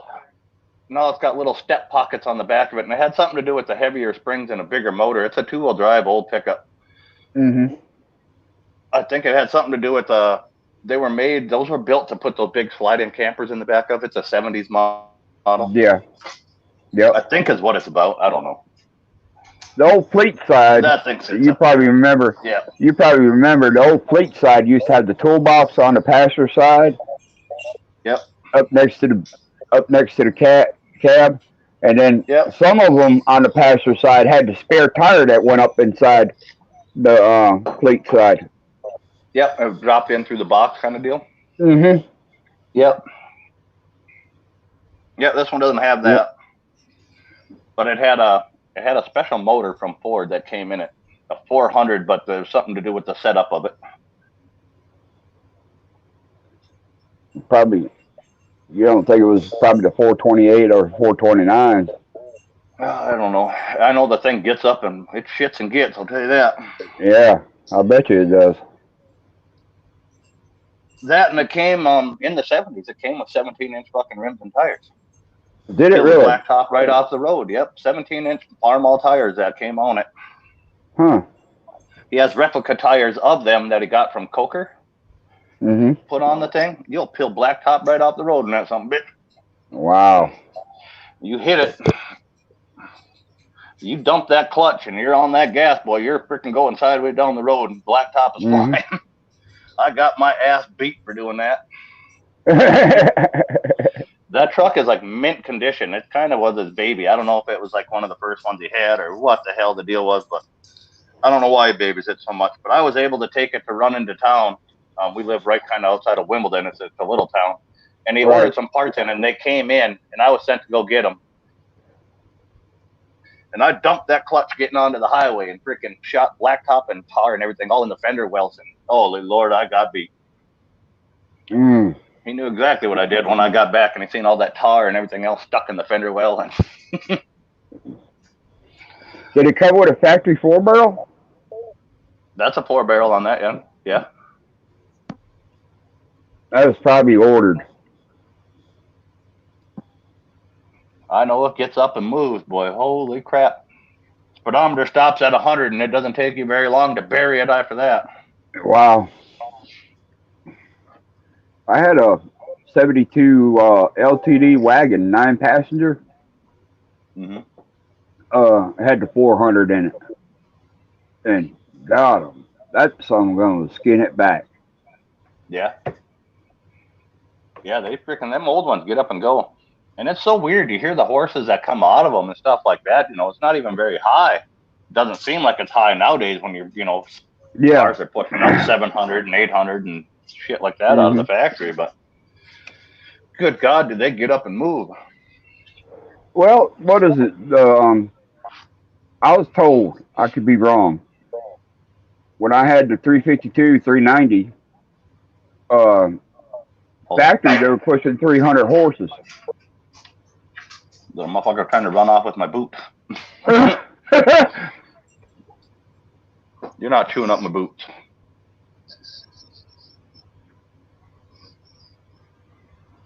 Yeah, and that was just it. You know, 300, and then like the 454, that was a 425 horse, and yeah, and then his Camaro that I restored, that was, well, from the factory, it was supposed to be like 400 and something horse, 402 or 400 and something. That it had the small block 400 in it? 427. 427? Okay. Yep. Yep.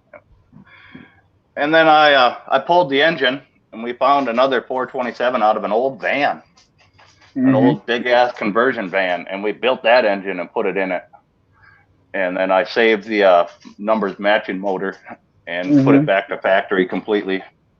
I'm just sitting there. If I ever decide to get rid of the car, and I never will, it's I have it. That's a factory SS car. Yeah, that's an SS Camaro. Yeah, it's a 68. It's not the factory red color it came in anymore. It's fucking yellow now. Yellow with the white stripe.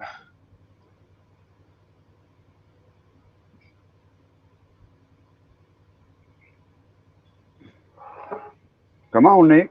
Get on up here. He's trying. He's trying. Yeah, he is. He's probably out and about doing something.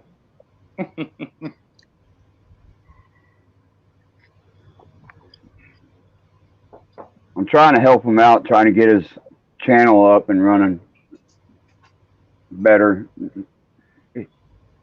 Try to get him some more subscribers. I know he's got the viewing hours as much as he live streams. Yeah, he used to live stream from his shed and his garage and stuff all the time. Hey, Sparky. Sparky. Sparky, what's up? Oh, he must not have been able to do her. He must be in a bad area. Couldn't pull it off with this equipment. Yeah, that's where I was earlier when I talked to you. I was out in the tractor. I'm like, I don't think I'll be able to join from here. If I move 5 feet, I'll lose you. I see some of them, you know, how farms work, you know, and stuff like that. They live stream. Yep. Some of my fields I can. But where the cows and stuff are, when I'm out feeding cows and stuff, I can't from there. It's kind of valleyed. You got a dairy cows or you got beefers? No, red Angus beef. Oh, okay.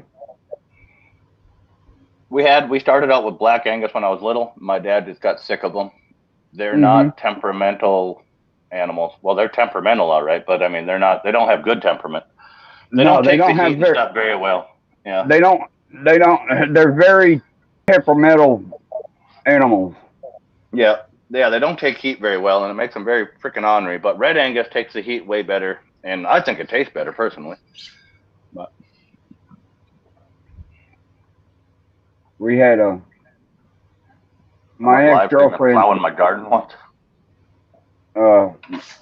My ex-girlfriend, her dad had 2 Anguses, black Anguses, down in Florida, and got them. They're temperamental.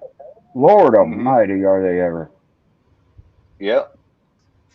Yeah, and then get them in a really large group one time, and they're really temperamental. Yeah.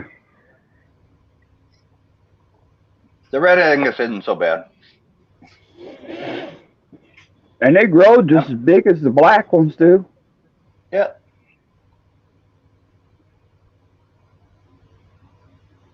Okay, y'all have an awesome day. I'm off to bed. Take care. All right, Tans World, you have a good one. Thanks for swinging You too, in. Tan. Appreciate it. Have a good one. Yeah, they grow There's- just as big, and they're way nicer to deal with, and the heat doesn't bother them as much. Sparky. Not that we get as hot as you guys do. Good afternoon. Welcome to the bloody madhouse. Oh, you'll be all right. You'll be all How's right. that, man?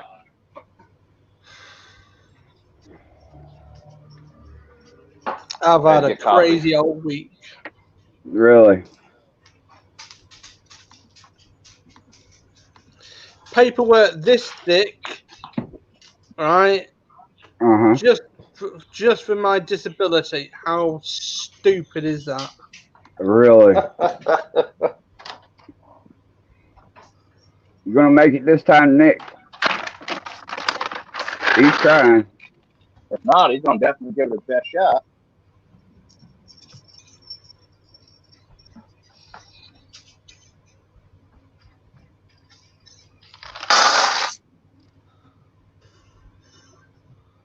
So what you been up to then? Anything good? Nothing this morning yet.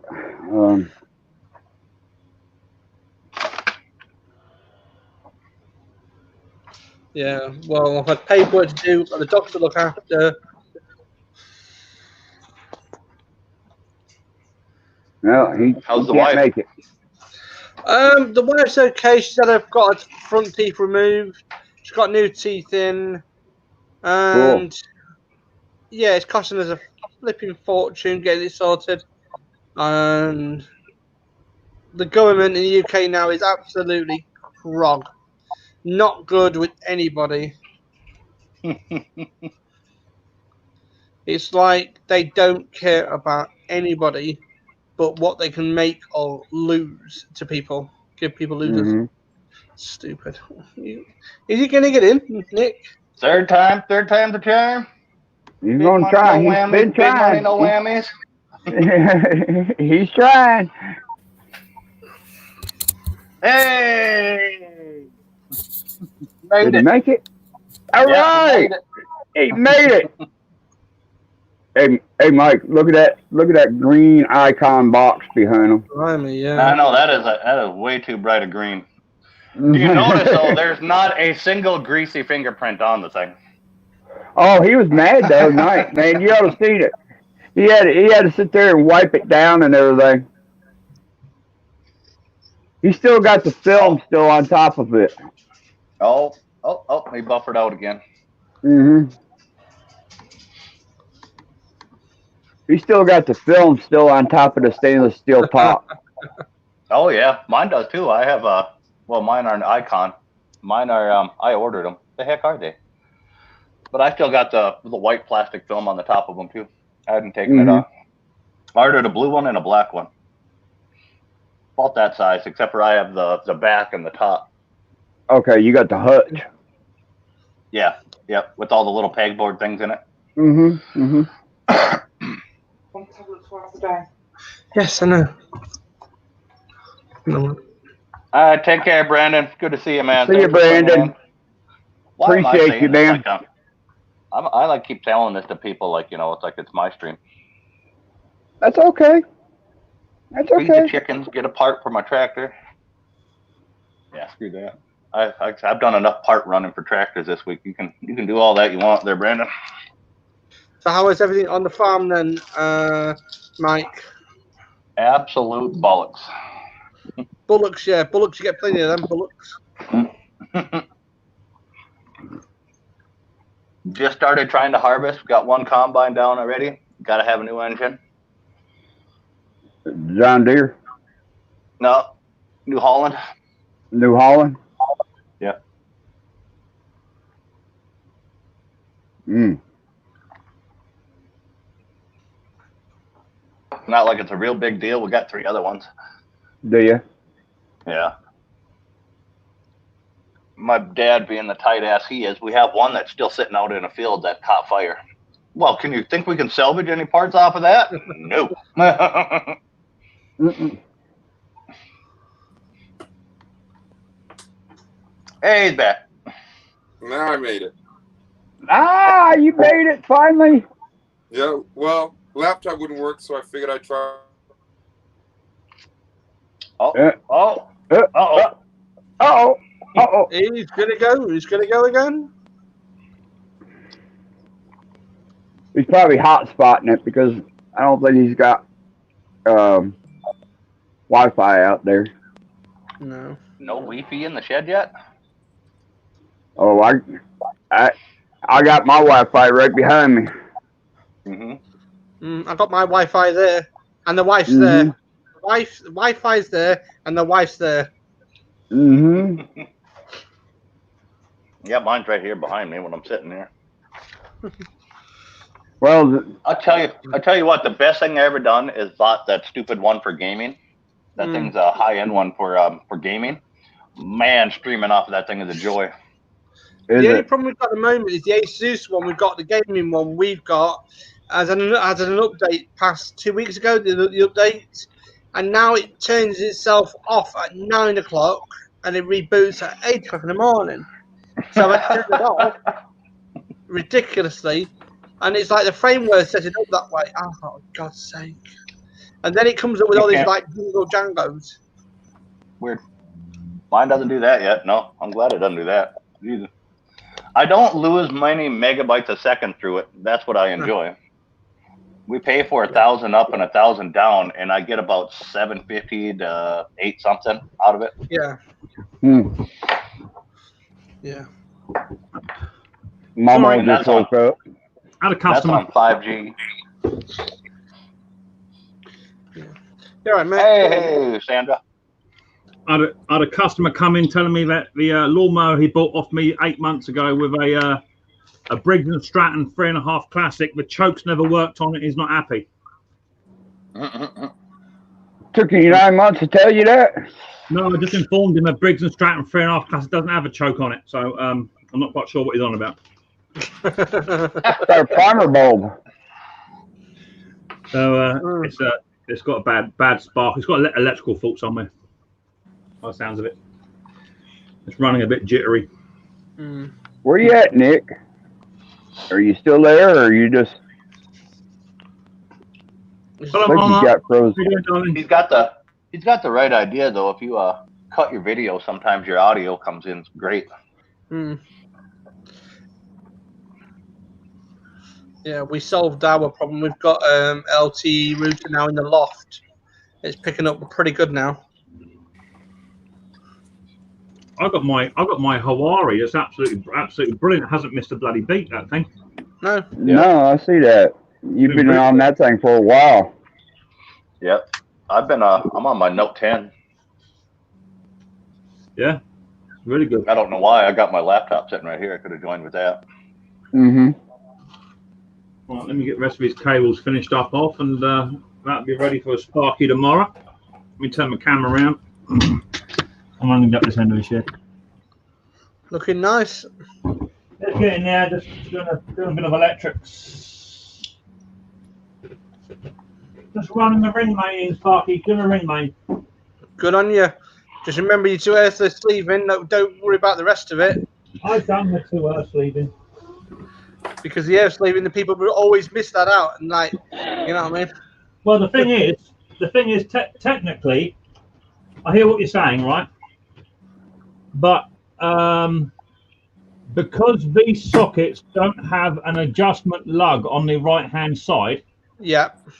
and the front plate has its own earthing strap going across, technically the screws are earthing it out anyway. Yeah. But I have put double earth across anyway. Because under the regulations, you have to have one end to the other end to keep the unit I'm gonna go safe. get me another cup of coffee. I'll be right back, guys. Right, yeah, I'm going to get coffee in a minute. I need one. I've had a stressful day. The regulation is contradictive because in one section it says about you've got to have it, Yeah. and then the section, the supplement section says you don't. Yeah, definitely. Oh, I'm not. There you go. Now you got good motion and everything, Nick. You're not all. Yeah. Oh no. Oh, there you Yeah, I go. was trying to get that. I was trying to get that figured out. Yep. Right. Just give me 1 second. But yeah, you were saying something about the vinyl top. Yeah, it's still on there. I'm waiting for it to get scratched up enough where I can take it off. Yeah, I left mine on there too. I just work right on top of it. Yeah, it doesn't bother me. You're It's gonna- easier to clean than the top. Like Yeah. it's starting to Yeah. peel a little bit right here, and it's getting scratched on the top just from raking stuff across it. But other than that, I just leave it on there. Yeah.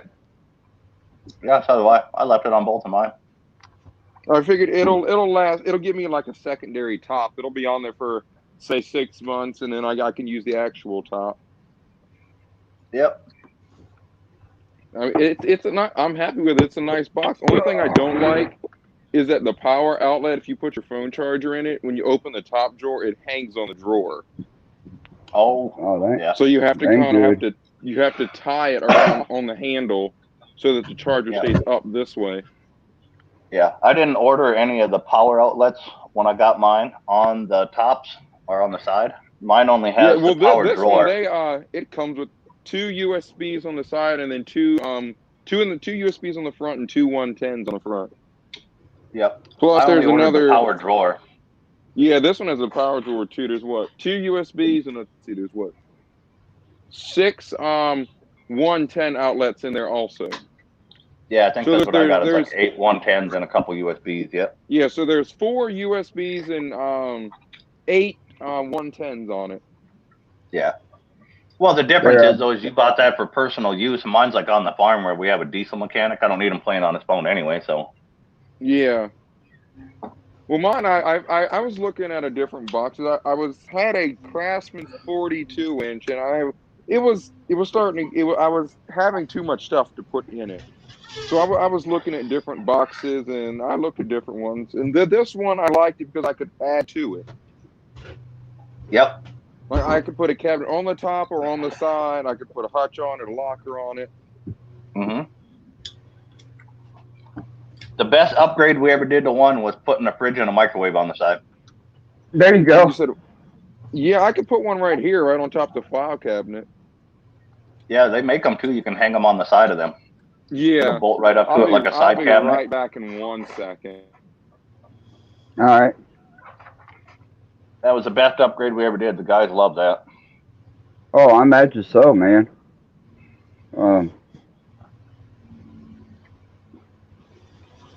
We'd stock that sucker up all the time, put water and everything in there, and you can just walk right over to it instead of going all the way to the break room in the shop. Yeah. Every now and then, I don't know how, but it randomly got stocked with Bush Light. But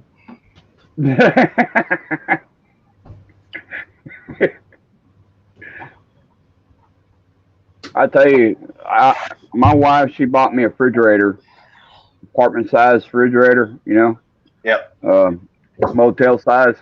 I love it. yep. Dorm fridge. I love it. I got one. I got one in my garage on the bench. Yep, I love that thing. I got my coffee pot. I got my microwave.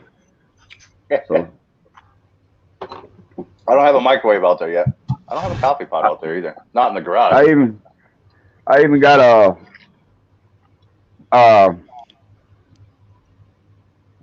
like a imitation wood stove, you know, Yep, that's oven. what mine is. My heater. Yep. and it, you know, the slid-in deal, electric, you know. Oh, yours is electric. Mine's natural. Mine's propane, not natural gas. Hmm. Mine's an imitation fireplace. Yep. Natural gas Yeah. or propane. I can do either or, but it's plumbed to propane. Only thing I don't like about that setup is the moisture that comes out of it. Yeah. Being Yeah. propane. Hmm. Same here, Mike. With my car sucks moisture out. Mm-hmm. Yep. And when you got exposed to Everything wood is like so- Nick and I do in ours, it's not, that moisture just as awful. It just looks like Yeah. the walls are wet sometimes in the winter. I got to come up with a different setup, but I'm gonna buy one of them Did you, ones that hang up in the corner or something. Did you moisture barrier? your walls when you put your insulation up? That sounds like way too much work. No. It's a little more work than what I want to do. At least right now at the moment, it's not too bad in here. I mean, it was like 50 degrees outside, and it was like 65 in here, so it's not too bad. Yeah, Plus, I I got think the- that's about where we're sitting too. Yeah. A plus of 10 to 15 degrees, that's fine by me. I mean, I got Yeah. I got a heater sitting right there under the table. All I do is plug it in. I mean, now you got to mind I'm in the house right now, and the house is obviously fucking insulated. But it's 64 Oh, yeah. in the house right now. I haven't turned my heater on or nothing in a while. I think it got down to 38 last night. It ain't got the lowest it got in here is about 40 something. Yeah, we froze already. We had a couple nights where it was 20, 28, 29. Yeah, Well, we you're haven't up in the Dakotas. Yeah. Yeah, we ain't gotten that far yet, but it's coming. And heck, that last blizzard that hit Montana and everything just missed us. It blew up into Canada, thank God. Sorry about that. They already got Sorry snow? about that. Yeah. Montana Yeah. already got snow? Oh, yeah, they got a lot of it. A lot of it. I got a friend of mine. Me and the wife's got a friend of ours that lives up in Montana, next to the National Glacier. Yep. She got a cabin up there. She stays up there too, you know. Yep. And her property butts right up next to the National Glacier Park up there. That's what my brother John is. He's right there too, right outside of Kalispell. Mm-hmm. He's got his own little company. He cuts granite out of the freaking mountains and stuff like that, and he does countertops and custom cabins and stuff like that for people. Must be killer. I mean, he must make out good up there, you know. Yeah. I was at when I used to drive a truck. I forget where we were at, but it was Flagstone. They were harvest, you know, they were mined Flagstone and everything, and that's what that town was based on, was Flagstone, you know, and everything. And it was one way in and one way out. You know, one way road going in and one way road going out. And property was cheap.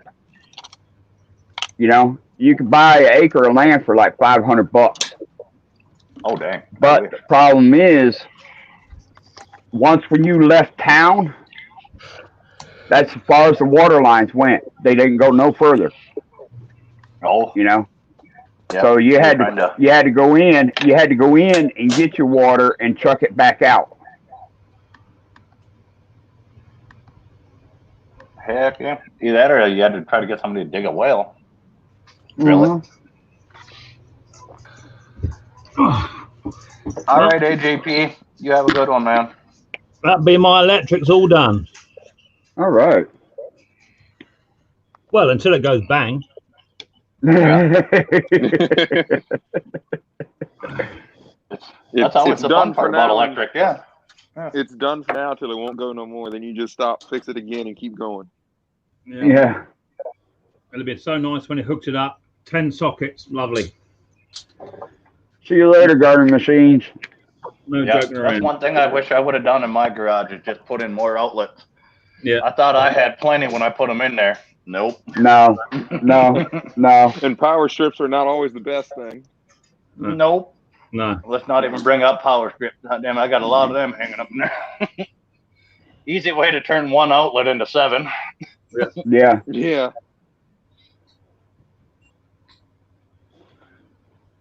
That's like I was saying. I should have put an outlet right here in front of me, and I should have put another one back behind me. Yep. But one nice thing, I've got 6 down the side, and I've got 4 next door to me, so I'm pretty set up, really. And I've got another 6 underneath if necessary. when I put this wood up on the wall, I screwed it in, so I can unscrew it anytime. Unscrew it. You know, Unscrew it, put the outlets in, and put it back in, and be all done. That's it. Yeah. But meanwhile, you have to move everything out of here. I have. That's more bother than what it's worth. You know what I mean? Yeah. I have Well, about that's 10 outlets within 10 feet. Mm-hmm. That's why I went for those USB ones, Doug. So I got my mics, and I got my my light for the tripod, all that sort of stuff. So that's all USB fast connection. So I've got Right. the USB sockets now. Just plug them straight in as well. So All right. nice and My easy. main outlets, I just use my two 110s. Mm-hmm. I'll just Yeah. put a extension cord to it and run it outside the door if I need to do something outside. Yeah. Well, the outside, I got two outside lights out in front of my shop right here on each side of the door. I Yeah. can I I've got, got that set up. I've got one of them, mm-hmm. and I've got the ones underneath them, the 6 underneath. So just in Look case like- I have a Yeah. I mean, my breaker box is on the outside of my shop with the two outside outlets, so I can plug in right there. I don't There's have any mine, Doug. outside outlets on my garage. That's mine. Done and dusted. Done. Yeah, That nice. actually looked pretty clean. Yeah, it's not too bad. Looks real clean. Yeah. It ain't too bad for an amateur. It ain't too bad. Oh, yeah. Oh, I buffered now. What in the world? Well, I mean, us homeowners, you know, we have to do our own stuff because we can't afford to have an electrician come in and do it because it'll cost you out Yeah, of they, hell. just want so damn much to do the least little thing. Mm-hmm. Well, Mhm. You asked Yeah. them I to had run three 10 foot of You I asked had them to three run quotes 10 foot come of in. wire and they want $300. yeah, definitely. Oh, yeah, exactly. Yep. I had 3 quotes come in for my to install in the house and bring it on down. The bloke I've gone with, he wants £570, all fitted with a certificate at the end of it. And the top end bloke wanted £1,200 to do the same job, but then I had to go and apply to the council to get a cert because he's not cert to do it. So that would cost another Oh, really?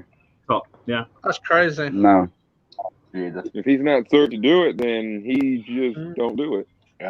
Oh, you can still get them to do Yeah, it, that's it. but you got to apply for council to come and check someone else's work, and they don't like doing it. So yeah, it's easy just to Yeah, get you gotta someone. get their approval on it.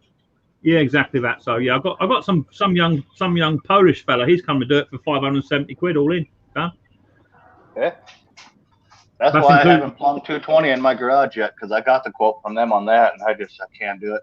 I'm like, hell, I could bring a trencher in and dig it in my damn self, and then just have you inspect it. Oh, you Well, live in yeah. the city? Yeah, We the house in used to town put- here, I don't have 220 3-phase in my garage yet. Yeah. That's We the one I got to get wired in. in the UK now we've started using Quinetics, so there's no wall chasing, no cable runs hardly at all. It's a really good system, the Quinetic system. Oh, but that's gone over my head. I'm not. Me too. Me too. Yeah, I don't know what you're talking about. Look, Yeah. look. I'm going to be honest, right? When a man plugs this in, there's a 50-50 chance something's going to go bang. That's all I'm saying. Yes. Hey, and when he does come in, Mick, you better be filming it because that video will hit. It'll go viral. You know me, mate. It's all about the views, right? That's right. Listen, one thing, flipped on the Mick, you've got switch no and hair to everything blew electrocute up. yourself with, you'll be fine. Mhm. It'll be all right. Well, Yeah. stand there with the video and say, well, is it going to go boom and then turn around and flip the switch? Look, I can actually vouch. What's worse than them not going boom? Boom isn't so bad because it just pops and it goes. The worst one is when you can see the line start to glow and the plastic wrapping and the rubber around it starts to melt off, and you can watch it go back. That's a way worse feeling than when they just go boom Hey, and the breaker pops. what's the worst can happen? I watched somebody do it on a YouTube video. I followed it step by Uh-huh. step. Come on. Exactly. Yeah. You're already a professional. Got the YouTube education certificate to prove it. Yeah. That's right. It'll be all right. I can't tell you how many things I've looked up on YouTube how to fix. Oh, Hey, definitely. that's one thing, right? At least Mick can say he'll be frying tonight. Yeah, Mm-hmm. yeah, it'll be all right. It's mainly like house appliances. I got to look that shit up to fix it. Oh, they're easy to fix. Dishwashers. Well, My yeah. mom, I'll be Not if inside. you've never done it. I've done a few. Just don't I've leave the never power known on. anything. I've never Just don't known leave the anything power- about the internals of a dishwasher until Yeah, I've done- I bought yeah, my I've own house. Yeah, I've just done don't a leave few. the power on. That's all I'm going to say. Don't leave the power on when you're playing with appliances. Yeah. I've seen When many Mick- people do that. When Mick did his washing machine, he should have done it. Should have had one for the United States instead of for the UK, because our washing machines ain't even like that one Mm-mm. or that Yeah, dryer. a lot of our stuff ain't. Yep. Well, I can't please everyone, Doug. I keep telling my own wife that I can't please everyone. Mhm.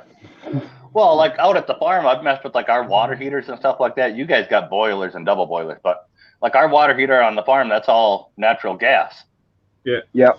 So that's all burners. Now, when I have my house in town, my water heater is all electric, and the water wasn't getting really warm, and I had no idea why.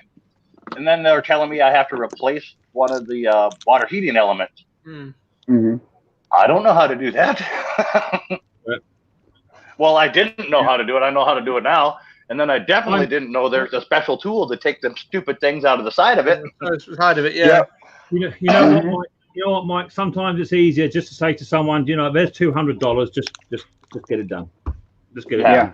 done. Sometimes it's just not worth the hassle. Yep. So, But I look was at- raised by my dad. And he's a tight ass, so naturally I followed that suit. I fully get it. I fully get it. If there was a job, I had to do a job on my Astra van. I just had to change the glow plug. So it's just remove the glow plug strap and assembly, take the plugs out, no biggie. But then I read up that they can be particularly tough and like to snap. Yeah. When they come out. So do you know what? Just let someone get on and do that. I'm not even gonna bother. Yeah. Yeah. well, the other day, an old lady next door to us, right? Her friend was driving the car, packed it up, accidentally put the foot on the pedal, knocked all the wall out at the front. Ah, That's right. yeah. When you go to That pull happens them, here quite a when bit. you go Well, when you go to pull them glow plugs out, Mick, sometimes the carbon's built up on them, or they'll swell up, Yeah, and it won't Yep. let you come on out with it. I did it one night on a Land Rover Series 3. It's the only vehicle I had. It was an absolute bastard to start in the morning. So I thought, well, I'll do the plugs. And I think it was a winter's night. I started. I was up the cottage on the farm, and I think I started about 6:30 in the evening. I didn't get done till 2:30 in the morning. You know what I mean? Freezing my ass off. Mhm. But when I got up in the morning, about 5:30 in the morning, got up, turned the key, push a button, away it went first turn. So Mhm. I've done them. I think the best one we ever did was doing a basic electric light. The actual bloody woman wired it up, and for the thing, for the little coal shed, never again. It was all wired in one cable. I've done the same as you. I spent Mike sitting underneath bloody great big front load shovels, welding up the booms and stuff. I've done all of that. Mhm. Yeah. I try not to do it since we have that shop. I try not to do it out in the freezing cold like you're talking about, but that happens way too often, more than not. I know, mate. Mhm. I've done all of that. Oh, I remember them days, Mike, when I used to live up north. I remember them days laying in snow, putting a new starter in or something like that. You know what I mean? God almighty. Yep. I can remember working on a couple of front load shovels that needed welding because the booms had headline fractures, which is not uncommon. And they got no safety props on them back in them days. So you just had to get like a bit of wood and try and bounce it under the bucket, trying to. Yep. Mhm. Yep. Been there. Done that. They've all got these nice big safety booms now, but you just unpin and it lifts it up. You put the bucket on it, and it's done. Lovely. Yeah, didn't have none of that in my day. Yeah. No, Mhm. we don't. We have a Not lot like of them taking that a don't 4 have that. before or 2 before stuff up underneath the bucket to keep it from coming down on you. Yeah, that's Mhm. it. Yeah. I can remember. I normally lift them up and then back the truck under it, Yeah, exactly that. so it can't kill me. Tilt your bucket all the way forward, and I bring it down on the flatbed of the pickup. That's it. It has the welder on it anyway. We had a front load. Yeah. We had a front load shovel that it was a Hanamak, which is the engine's actually in the front, not in the back. Yeah. And I was in the workshop. I could hear this god awful scraping noise, and bloke said, "Oh, the Hanamak, the centre pin snapped on the Hanamak." That's okay. Bring it in. He said, "Yeah." He brought it on in. I said, "Yeah." Where's the second half to it? Where's the back? Tore all the hydraulic lines out, everything. It's like putting a joke on the apprenticeship bloke. He used to be at our place and used to be in the old days. Oxygen acetylene under a cup and then lighting it. Yeah, the good old things where you make a big boom and the people around you are like, what the hell's that? I do that to my welders and stuff all the time. The guys that work for me, I take the rubber gloves that you put on to like grease bearings and stuff. I fill them up with frickin' acetylene and I throw it underneath of them when they're welding. That's good fun. Yeah. I remember when our front load shovel finally caught fire on the farm. They said, quick, the Hanamak caught fire. I walked around the corner. I just said, just give it 5 minutes. Just give it 5 minutes. it ain't worth repairing. Chris runs block heaters.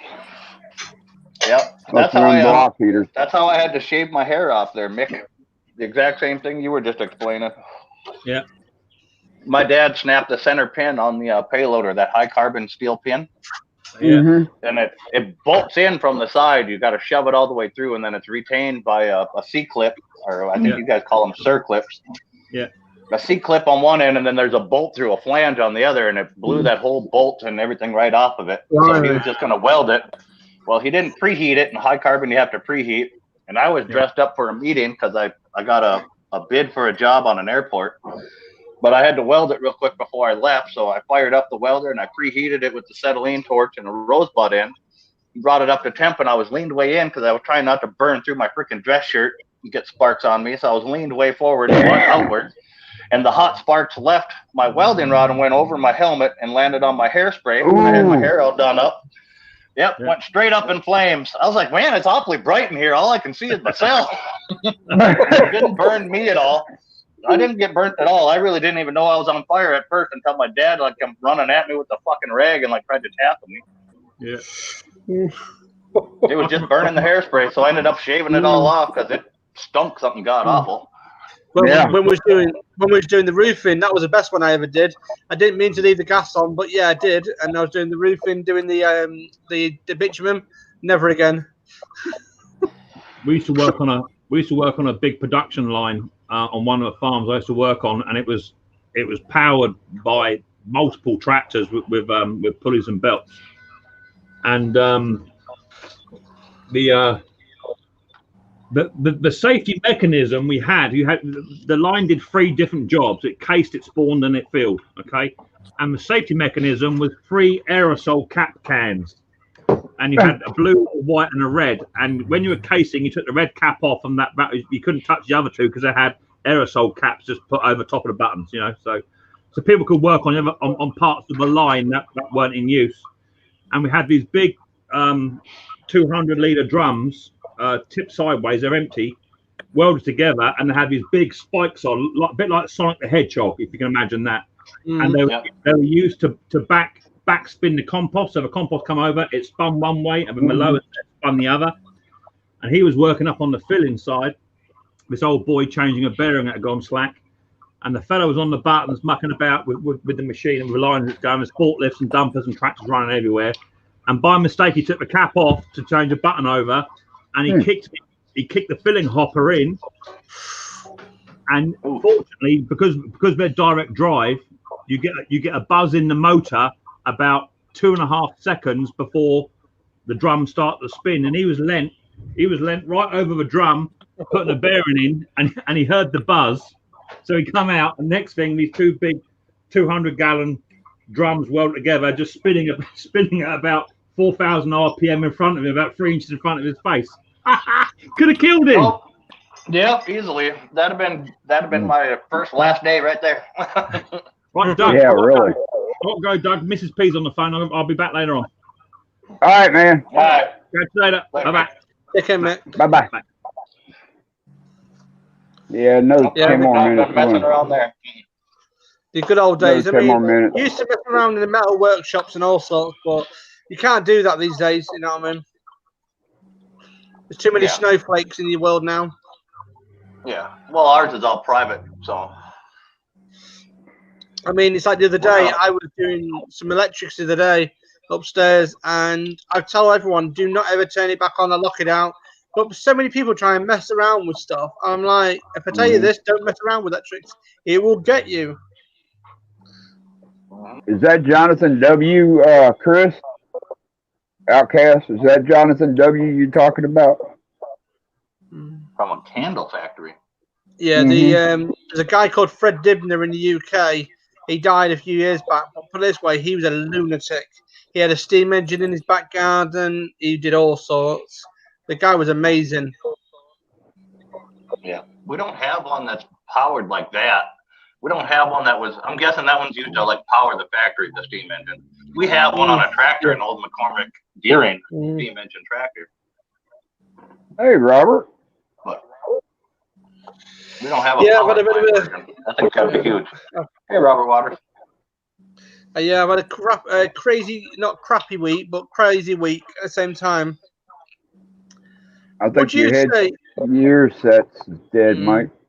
You Yeah, went well, echoed on your. starting to work today, I did, but yeah. What's that? I think your ear sets, your Bluetooth went dead on you. No, it tells me when I go dead. It keeps telling me the battery life. Really? It sounds how it sounds like now you're on your, it's coming through your phone instead of through your headset. I still hear you in my ear. Oh. Yeah. I got some wired ones around here somewhere.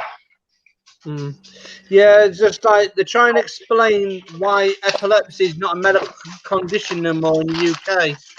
Really? How stupid is that? Huh. Well, my granddaughter, she has seizures and everything, and she gets a check. Yeah, well, it's just the government's so crappy at the moment dealing with things, but that's how they do it in here. But other than that, so nice to see you, Bama, because like I said, I had a chance to go on any live streams the past 2 weeks because I've been that far busy. Yeah, I've seen you here and there. I've seen you mostly on Mike's live stream. Yeah. It's just been that busy. Because I've got the doctor to look after. That's better, Mike. That's better. Yeah. Yeah, they're still 75% full. Maybe when I buffered.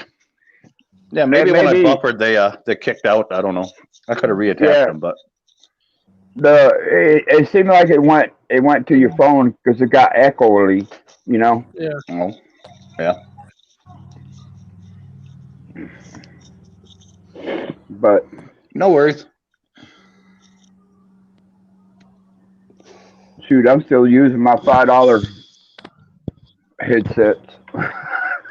Yeah, these are the ones that came with my phone. Did it? Yeah, I just don't like being corded to it. I've been... Because I'll forget I'm wearing these now because I'm so used to Bluetooth. I'll forget I'm corded to my phone. I'll go get up and go get a coffee and drag my phone with me.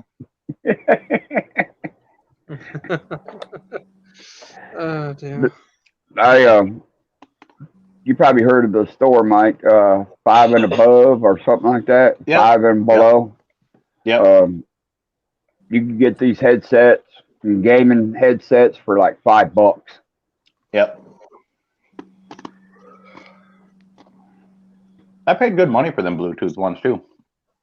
I mean, they're still Walmart, but the safety ones I've been looking on the internet, and the only place you can get them is America. It's called the yellow. Is it yellow? It's some kind of brand safety ones. Really nice colors as well. They're like the bright blue ones. And I've done it on his paper. Are you talking like those work gear safety headsets? Yeah. Yep. And I have guys that wear them. Yep. And it's like every time I go onto the site, it's like unavailable, only America. And I'm like, what's going on with this country? This UK seems to have gone like there's nothing coming in. Yeah, that's probably one of the only few things we still make here in America. We don't make a lot of things anymore. Which is We kinda don't sad. we don't make a lot of things anymore in America. Mm-mm. No, it's either Chinesium now, isn't it? Most of it. I don't. I Is it always look still for the coming- stuff made in. I look for the stuff made in Thailand. I don't buy a lot of the Chinese stuff. Is there a lot? Is it still coming in? Because the president did ban anything that was coming in from China. Oh yeah, we're allowed. That stuff's shipped back in now. That's been lifted a while ago. They reached Was a it? settlement. Yeah. We've got a problem at the moment in the UK. We're going over to Nokia and Ericsson for our networks instead of Hawaii. And they've just pulled one of the systems off here where we live. I was talking to one of the guys a couple of weeks ago about this, and they said the Hawaii one's the best one they've got, but the Ericsson one is about 8 miles, and the other Nokia one is about 3 miles, and the other Hawaii one's 25 miles. So for the signal, so we're going to lose a lot of signal here. Jesus. You're needy today. This is like his 15th time. This is like his 15th time jumping up here. He's freaking needy today. What's up with you today? He wants something. Okay. He wants to be petted. Yeah. That's the wife's spoiled dog. We got him. He could fit in our hand. Come on, then. Oh, And he constantly slept on the wife and cuddled with the wife and held and petted and. yep. Where my dog, on the other hand, my fat lab over here, was a farm dog, and he hunted and wasn't held all that much and ran around, yada yada. So he's way more independent. Yeah, we've We got got something a called. delivery. Oh, it's Tampa Boy. Holy Tampa crap, Tampa Boy. Boy! Jesus. He's skiving off again. Yeah, quit spinning us in circles. You're making me dizzy. No. Fun stuff. What's up? Good morning, Bama. What's going on, cuz? Another day in paradise. Yeah, in Florida. Paradise is in Florida.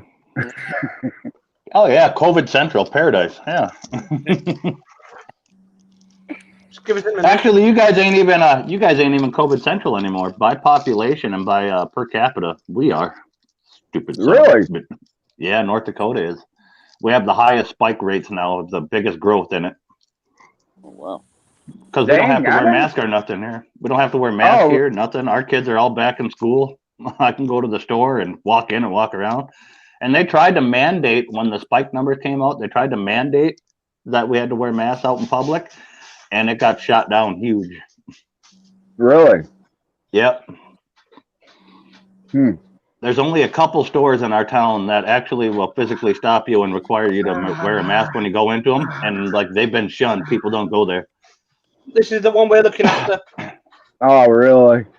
He's beautiful. Yeah. Good doggy. She's called Luna, but Lunatic for her nickname's Lunatic. Yeah. Golden. Definitely. Yep. 100% are you, sweetie? Come on, then. Yeah. Come on, then. Yeah. Come on, My then. fat one. My Come fat on. one's 100% black Come on, lab. then. Come on, then. He's an English black lab, so he's got that big, huge block head to him. Yep. What are you trying to do? I used to raise chocolate labs. Yep. English, I love chocolate English, labs too. Yeah. What are you English gonna chocolate labs.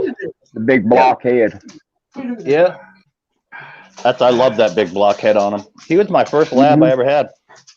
I wanted to get a hunting dog after I got rid of my Rottweilers and stuff. Well, they passed away. I didn't get rid of them. I wanted to get a hunting dog because everybody looks at you funny when you go goose hunting with a Rottweiler. So I got him and trained him. Well, I wish they could train other people, you know what I mean? Mm-hmm. Hey, not a great gamer. Hey, Neg, what's going on? So to sing the sausage in the bin. He always comes in with something weird. What are you That's just doing who he today, Tampa? Working on this here. Oh, you can't really see it on that trailer right there behind me. Oh, okay. That's going up to Tennessee to ride that Dragon's Trail on all the Harleys. Okay. Ooh. Ooh. Tomorrow. That road is dangerous enough, and yet they're going to try to pull a trailer through it? Oh, well, they pull the bikes up there. Yeah. Oh, they're gonna pull the bikes on it and then ride the. Okay, I was gonna say that highway is dangerous enough, and they're gonna try to pull a trailer behind a bike. No, definitely not behind the bike. Morning, J I mean, Dub. they do it. I've seen it done. They do it here all the time. There's guys with gold wings and big Harleys that pull campers behind their bikes. Yeah. Yeah, there's a Mhm. scooter here that goes about, what, 25 miles an hour-ish? It's like a golf cart style thing. And he's only gone and built a little camper van behind it, like a caravan behind it. Ha. Crazy. We got a And guy he's- here in town that does that same kind of thing. And he's been He's pulled got one over of the- so many times. He's been pulled over. Yeah. Oh, this guy, they can't pull him over because he's not breaking any laws. He's got one of them electric. It's a little bigger than like the scooter ones like a disabled person has. It's bigger than that. Yeah. The thing will do 25, 30 miles an hour. It's electric. Oh, yeah. But yeah, he's got himself a whole trailer he pulls behind that sucker. He throws This his guy groceries gets in it pulled and over. everything. Spoke to him about 8 months ago, 9 months ago. Last time I spoke to him, and last time he got pulled over because he's got the right license, right everything, insurance, everything. But because his load has got no like red lights on the side of it, it's got nothing on it. So basically, show it's like it's got a wide load. And I'm like, it's only like 6 foot long. You know what I mean? It's not like 5 foot high. It's like, you know what I mean? Yep. So, but the law here is a bit yeah. Yeah. Yeah, the guy here that does it, his name's Jerry, and I know him. He's a big boy. He's like 6'6", somewhere up there. He's really tall, real big, broad guy, probably 300 pounds. Yeah. Older fella. Yeah, he drives that little electric scooter thing all over town. It's just a single seat, kind of ride on it like a four-wheeler kind of deal. Mhm. Yeah. Got a big trailer he pulls behind it, and he's got flags up all over the thing and lights on it. It's got a little radio that he's like got black tape to the steering wheel, to the dash. Crazy. Yeah, he cruises that sucker all over. Hey, Tampa, Yeah, bud. you guys going to be Moped racing millionaires. them? You going to be racing them mini bikes there at the Bull in Oh yeah. Ocala? Oh yeah. October 9th and 10th, I'll be there. Guys, they live stream that. Oh yeah. The track live streams their races, Oh yeah. Everybody. and knows. I didn't even know that. I just found that out. So that's pretty cool. I told you they did. Yeah, I didn't know. Well, I didn't know they would be doing our race, but I guess they do them all. I mean, they stream them all. J Dubs wants to know if it's cold there, Bama. Dubs. No, it's not cold. That's awesome. Let's Said it see. got down to 60 where she is. What is your deal? What's with Denzel? Hold on, I'm gonna let him out one more time. Maybe that's what he wants. Yeah, it's 71 here. Well, I've made it back. It's like 85 here in Cloud. Where'd you run off to? I had to run in a house. I had to do job scheduling. Oh, okay. Yeah, I had It's to, about 60 Fahrenheit here at the moment. had to schedule some more work for me to do. You know, like I'm not already busy enough. Well, you better keep that schedule. Sometimes it's hard. Oh yeah. 582 girls and 1 cup. Oh, okay. I have to Okay. clean my saws. Sorry, guys. Morning, everybody.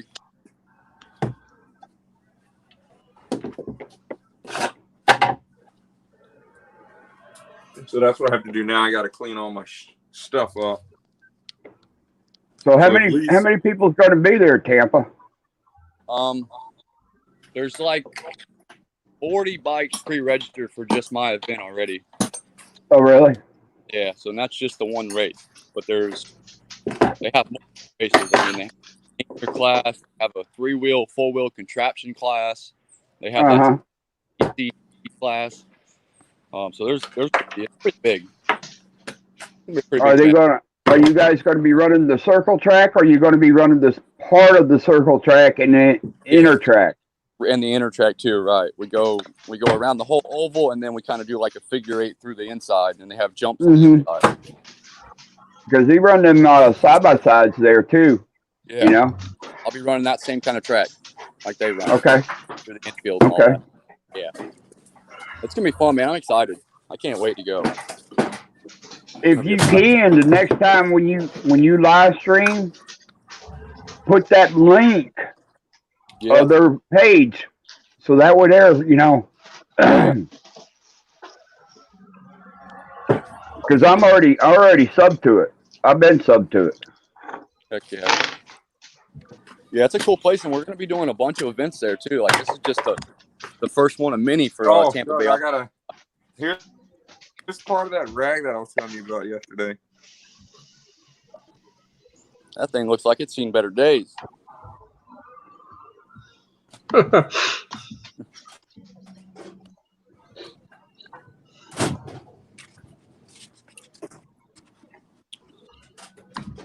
I ain't had a chance to look at the mud mower yet. I don't know what's wrong with it. What to do? Stop pulling? Yeah, just stopped running completely. It's blowing fuel out of the carburetor. Turns over. Sounds Oh yeah, fine. that rag, yeah, it got caught by a lawnmower yesterday, so it had a nice life Oh yeah, up until then. nice workbench you got there, bud. I like that. I need me one like that.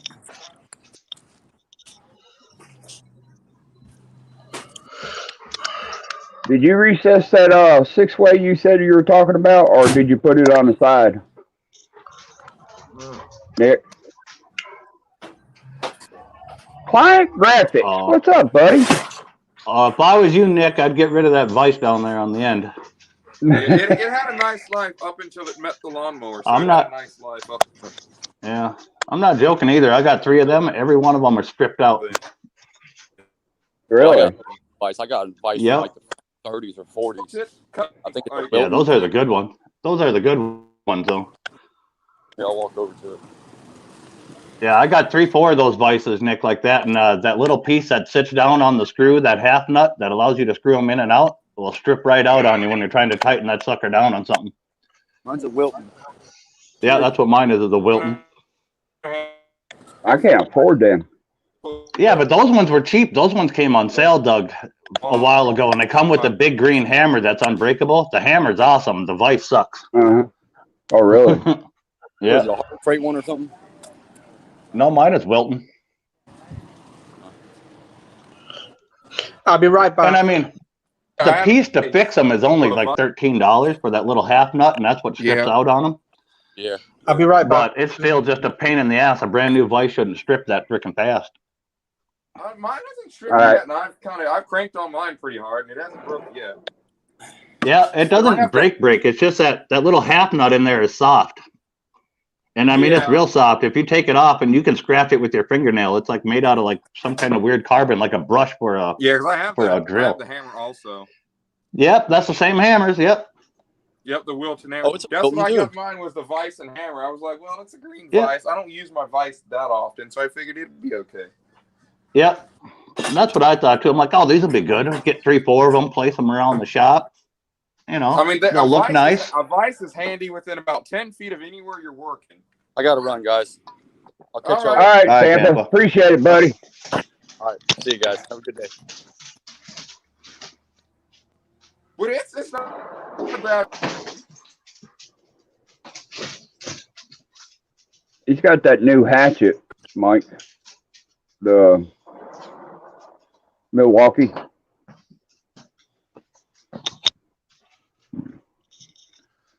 Apparently, the You know big that- deal is they all got to go back outside again. For they were just out Mhm. there an hour ago. Well, 2 hours ago. He got that new Milwaukee hatchet, the little chainsaw. Yep.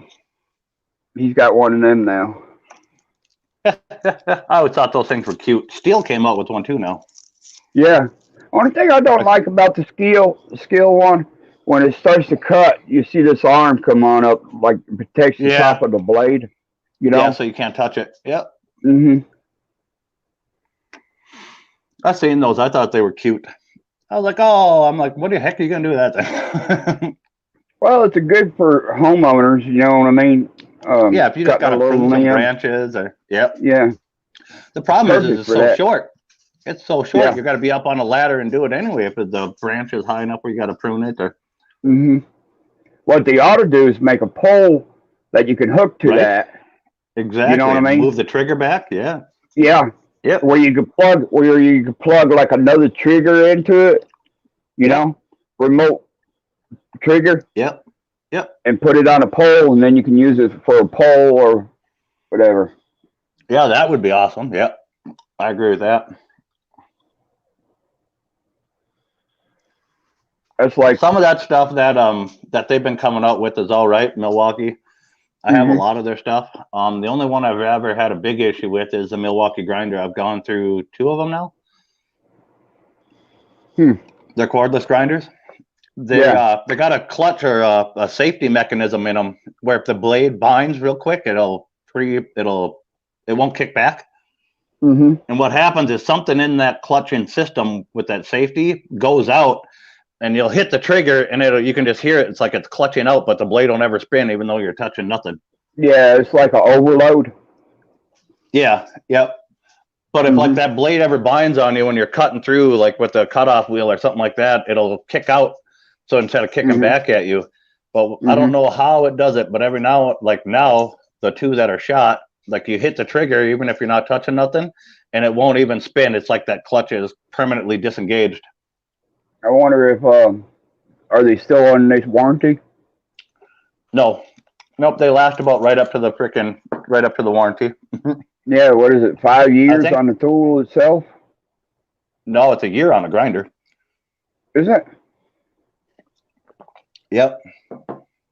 They do make a bigger one. That might be 5 years. That 60-volt one might be a 5-year Mhm. tool, but I know the 18-volt fuels, the red ones, are a year on a grinder. Because I heard they had like a 5-year warranty and 2-year on the battery. I could be wrong. Yeah, the batteries have a really good warranty, but the tool itself on a grinder don't. Because grinder is the most abused tool everybody has. Yeah. You know, I like to have a cordless one. Grinder, they are but nice. They are nice. I'll give it that. They come in handy. Any one of them, if you go with 20-volt, 18-volt fuel, any of them, the problem with them lies in the length of the battery. The battery does not last long at all. Now, if you move to really? the 60-volt, it's way better, like the 60-volt DeWalt or the 60-volt. Yeah. But your weight goes way up. Yeah. You're not like, you ain't going to tote it around all day. If you're doing it full time and you're using that day in, day out, like every day constantly, that's a lot of extra weight you're carrying around. I've been needing a nail finder thingy.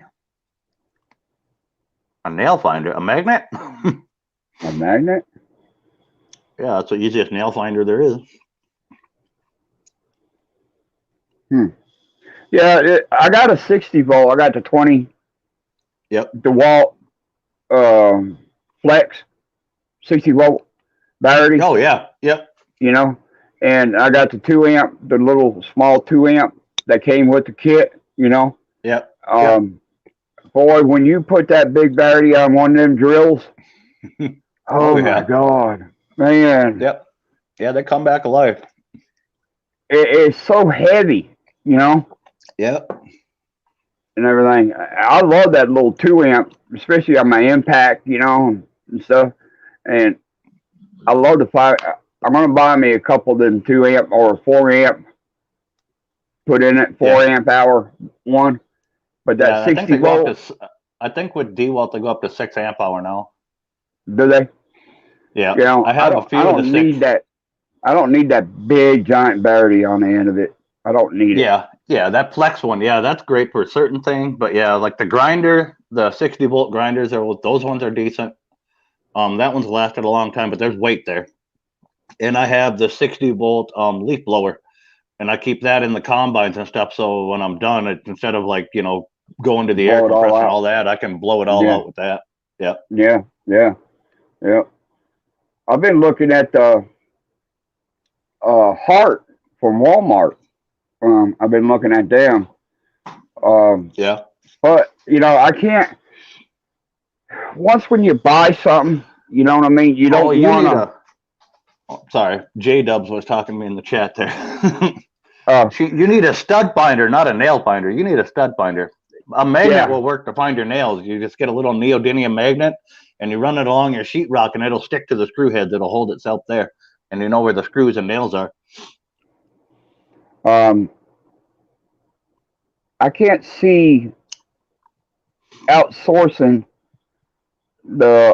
another machine, you know what I mean? Another tool Yep. that I already have batteries for, you know? Yep. Mm-hmm. It's like my weed eater. It's a Cobalt, 40-volt Cobalt, you know? I can't see going outside of that when I already have the batteries for it, you know? Yep. I'll Right, tell I you made the it cheap back. way around that. The cheap way around that is they make little adapters. You can run any battery on any tool. Okay. And they're like $7 for the adapter. Mm-hmm. So if you bought whatever one you're looking at, you can buy the adapter then to go from Cobalt to Hart, if that's what you're looking at. Yeah, yeah. Because I want to get me a 3/8 impact, and I want to get me a 1/2-inch impact. Yep. I Yeah. have the 3/8 DeWalt, and I have a 1/2-inch stubby DeWalt, and then my big 1/2-inch impact is Milwaukee. I have like the little impact guns for Milwaukee and DeWalt and all them, but I have this one. My stuff is mainly Milwaukee stuff, but I do have some others. This one, Yep. this is my daily use right here. yeah, is that the 3/8 3/8 stub? Yeah, 3/8 stubby. I use it every day. Yep, And those the are nice. 1/2-inch, I have this. I had to break it out yesterday, and that's the first time in about 2 months I had to use it. Yep. I mean, I rarely use 1/2-inch drive. I just use this. Yeah. That's all I ever Well, yeah, use. but yeah, it depends on what you're doing. Yeah. I mean, I can like take on a- 7/8. I can take a 7/8 blades off with that 3/8. Yeah.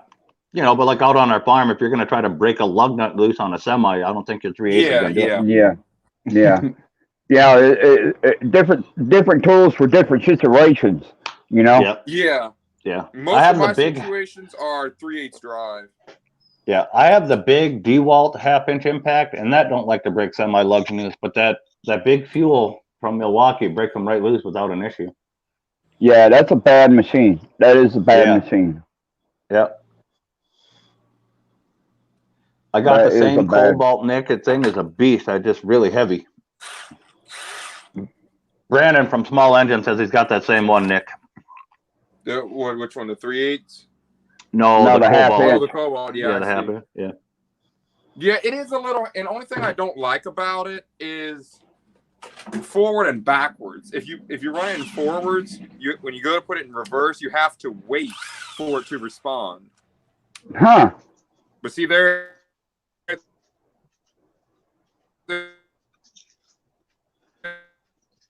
He's skipping. He's skipping. Yep. Like to use. I know what he's talking about though. The pause in between the two. Yeah.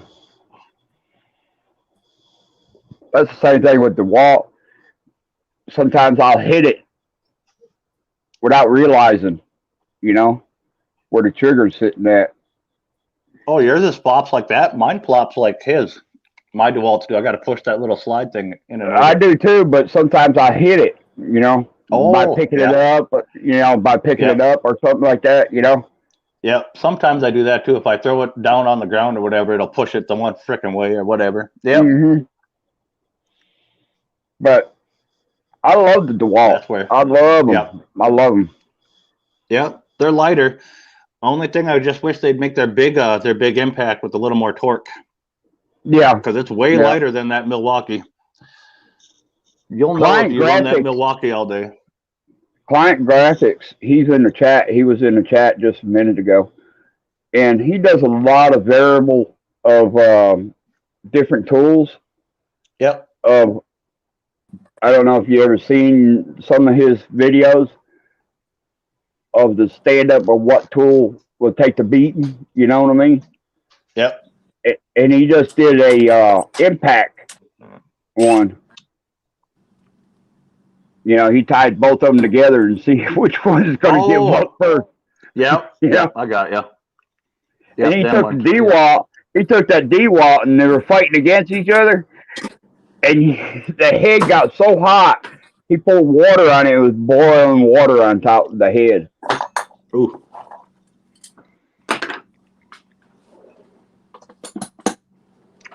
That was a pretty good experiment. Yep. Nick, you still using your U.S. General? Yeah, I'm actually, I use it as storage pretty much. It's pretty much just storage. Uh-huh.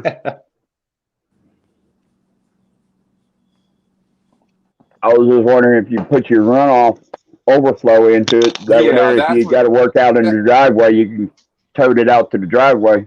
Yeah, if I gotta go out to the driveway, I'll just put tools in it and just wheel it out there. But that's rare. That's maybe once every couple months. So Mm-hmm. I will be right back. I'll have to go grab more saws.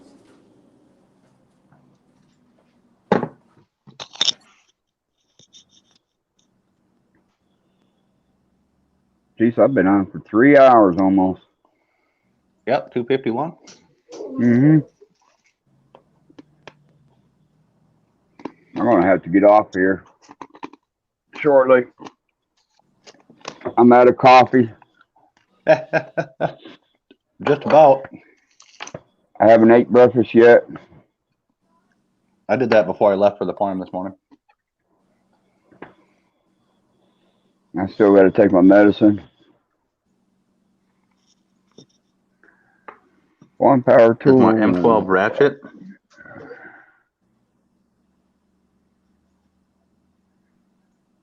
Yeah, that's the one thing too, Brandon. Yeah, I don't use the cordless ratchets all that much because for the same reason. Except for DeWalt has a lockup feature on theirs where you can lock up the impact and break it loose and then spin it. Oh, really? I think Milwaukee put that in the fuel on theirs. Yep. So you can break torque loose with it Yeah. when they're torqued down. All right, well, we're about to run to the mower shop here. We got to grab some stuff. So if y'all are still All right, when I get bud. back, I'll get back on if y'all are still here when I get back, which it should be half I hour, doubt- 40 minutes. I doubt it, man. We're probably Well, going to be kicking this off here shortly. Oh, well, if not, I'll have to call you then. Yeah. That'll work. For hours and hours, that'll work.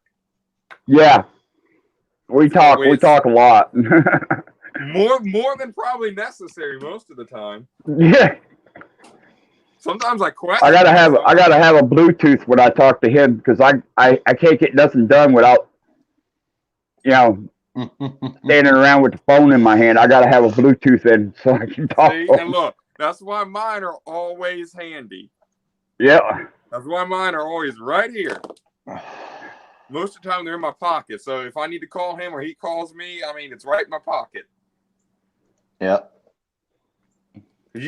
And that's with anybody holding the phone for a couple hours. You can't get nothing done No. because you're basically just one-handed. But yeah, if y'all are still here when we get back, I will get back on it. If not, I'll see what I can do. All right, buddy. You have yourself All a good right, one, man. I'm going to try. Oh. All right, bye.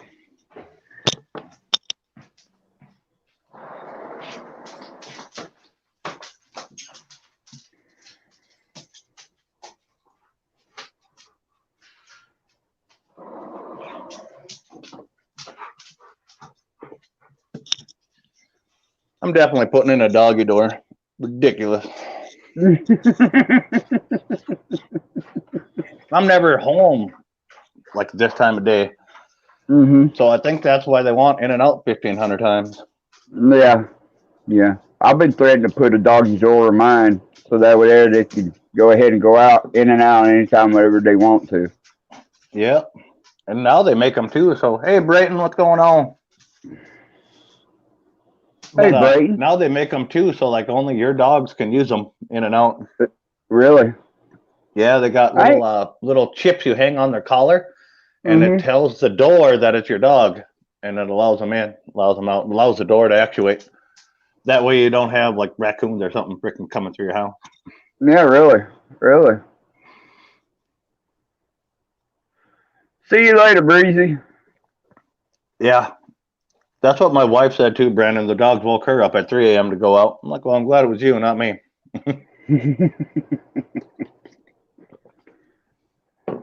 Well, brother Mike, I'm gonna cut this off. I gotta get Gonna busy shut her doing down 5 something. minutes short of the 3? All right. Well, give her 5 more.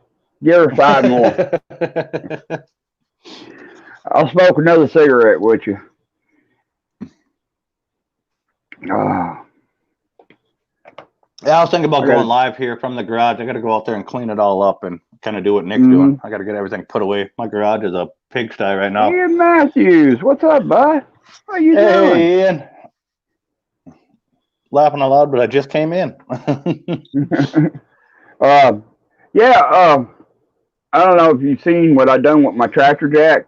You know, one of them tractor jacks that you drive it up on, and then you can jack the front end up. You know, Yep. I No, I made didn't see what the. you did with it. Well, I took one of the old restaurant shelving. You know, the restaurant shelving, wire Like style the, shelving. the stainless grate wire. Yeah. Yeah. And see you later, my East Coast. And I put the arms upside down, and I got it level, and I used the front pins that holds the tires from rolling off Yep. for one of the stabilization for the table. And then I drilled a hole in the side of it and pinned it in the backside, so I could just pull a pin and just pull them out, and the whole table comes off. And it'll sit about an inch and a half, 2 inches off the floor.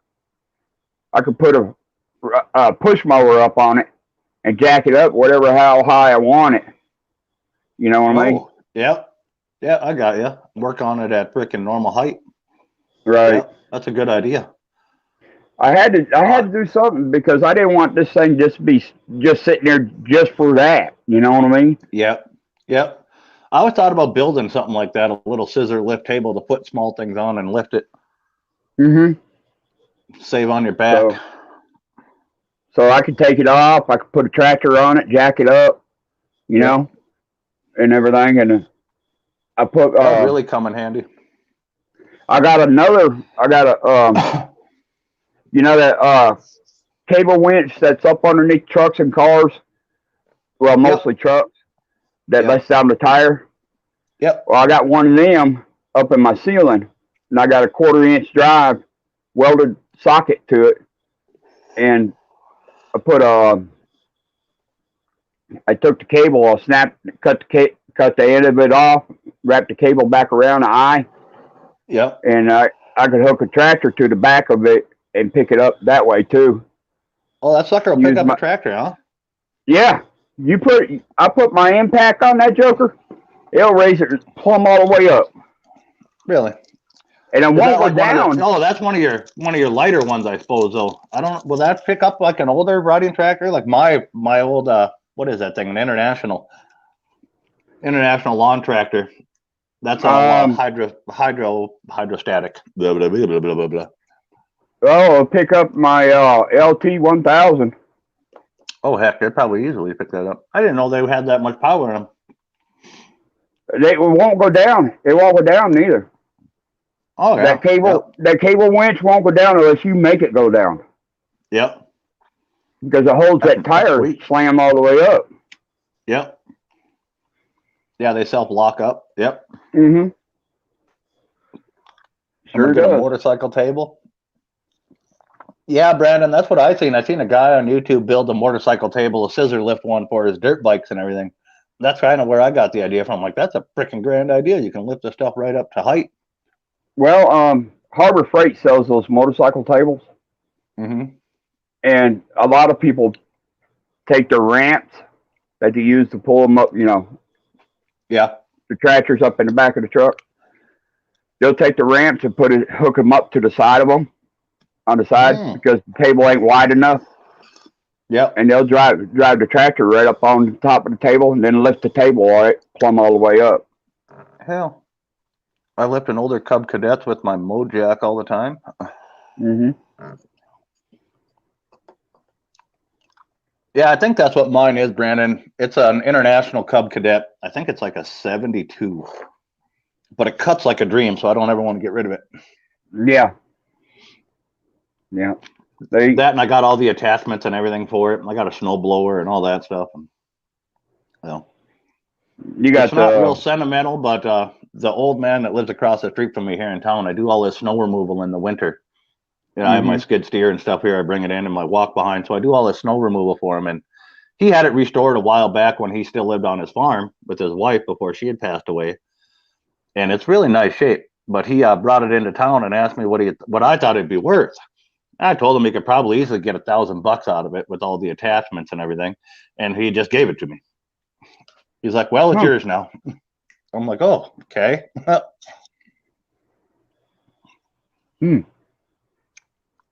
Yeah, the 1650. I don't even remember what mine is. I don't remember the numbers on it. I got an old Craftsman 2 GT. Yep.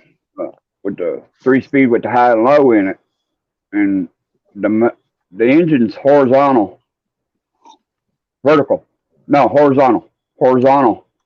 and it's turned Horizontal, sideways.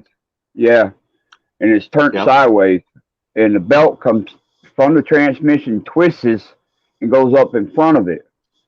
Yeah. Of the motor, you know, and I want to take. Yep. I don't know if the motor's locked up or it's just belt locked up. I don't know.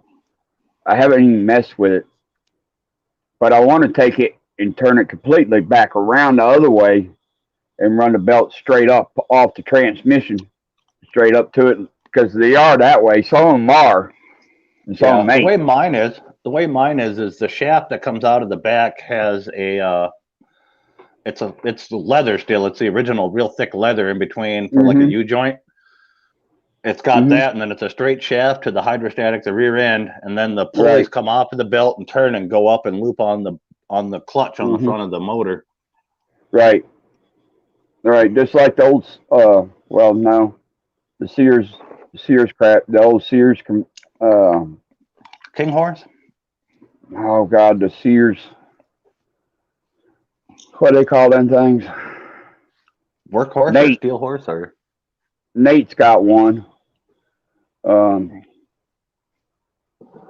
The belts would come on up and come back to the motor on the side. You know what I mean? They had the pulley system that come back up this way. Yeah, mine's like right in the front at the grill. It just takes 2 pulleys and the belt comes up and sits right on that main pulley on the opposite side. Like if it had a pull start, it'd be where the pull start is. Yeah. The Sears SS16? Yeah.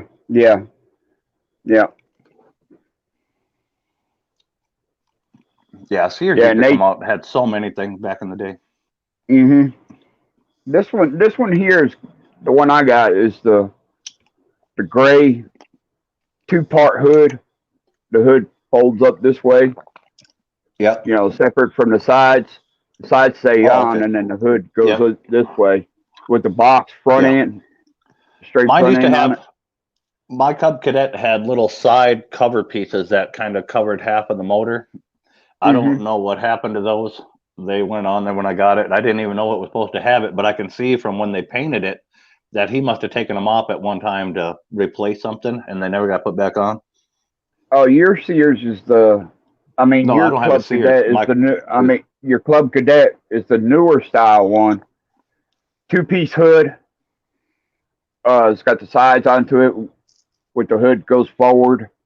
Yeah, it lifts up forward. Yep. Yeah, it lifts up all the way forward. The 2 headlights up in the grill. Because which I changed out. The red Club Cadets, they're 1-piece hoods, ain't they? Yeah, mine's white and yellow. Yeah. My dad had one like that. One like that. And the other Club Cadets, the whole hood will raise up backwards. The newer ones. Yeah, no. The newer ones had a 2-piece side, had one on each side, and then the whole hood went forward. Yeah, my whole hood comes up and goes forward with the little lip around the edge. But it's supposed to have cover pieces that cover kind of half of the motor that bolt onto the frame and then up under the hood part. It's supposed to have a little flip lever. Yeah. And those are missing. And the only reason I knew they were supposed to be there is I found some pictures of them with them still there. And then it was painted with them on there because it's not painted there where they sat. Mm-hmm. So when he had the frame and everything repainted that yellow, those were on there because it's missing. It's not painted there, and the bolt holes and stuff are there. But When MTD bought them, Brandon, in the 70s and 80s.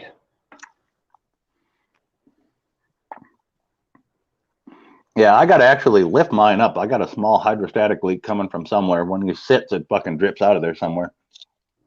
Might be right there at the seal. You know, right where the drive shaft goes in. You know? I was thinking that or it's one of them lines. I don't know.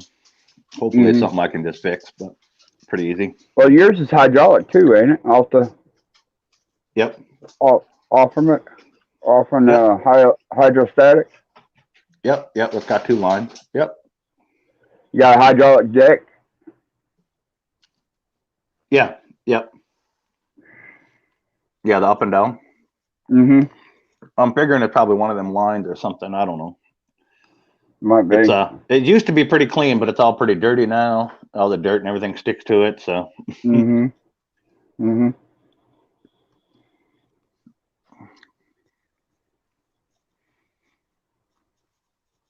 Oh yeah, the 90s and everything is when most riding mowers went to hell. Yeah. They were thin decks and really thin freaking. Mine, I cannot pick mine up and move it. I had a brand new Sears Craftsman one. I could literally pick it up and just move it over by hand. I tried that with that old one time.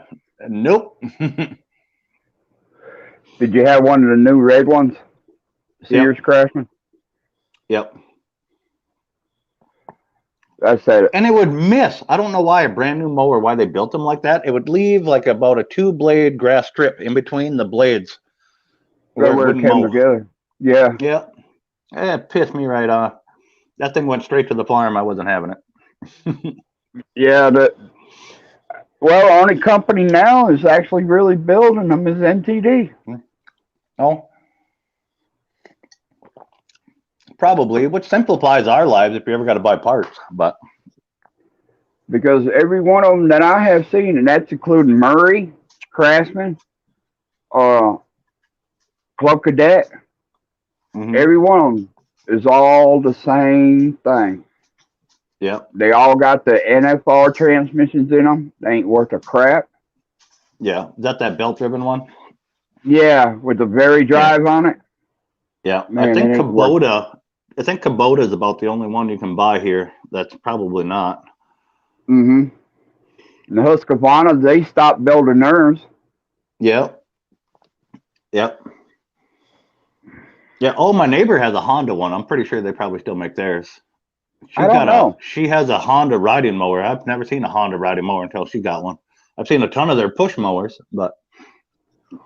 You know, speaking of that, I'd never realized that they did make one. Mm-hmm. And it's pretty cool. It's water cooled. Mm-hmm. It's I heard this. And what is it?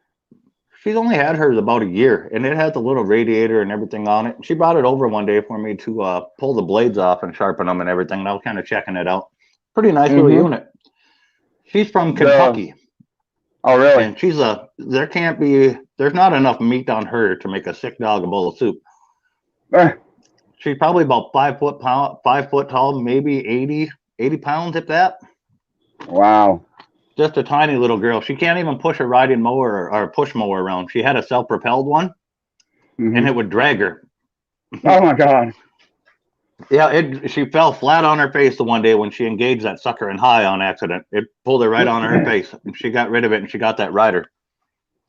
Aaron's and Gravely makes their own. Oh, Aaron's, yeah. Yep. Aaron's makes a hell of a snowblower. Mm-hmm. What was it? Shoot. Well, Briggs and Stratton, they had Snapper. Yeah. So I wonder what's going to go on with that. Yep. Weren't they invested in Toro too? I believe so. Maybe Well, I that's wonder what- why that company bought all their assets. Because if they just bought the assets and not the company, that means they bought all the companies they owned. Mm-hmm. So Briggs itself went under. Briggs are going to be a knockoff Honda soon. I don't know. By what I was just reading earlier there, Brandon, it sounds like Briggs went under. They filed bankruptcy. That's why that equity company bought all their assets. Yeah, because So, they had, I was told Snapper, they had one other company, one other mowing outfit, mhm. and something else. I forget what it was.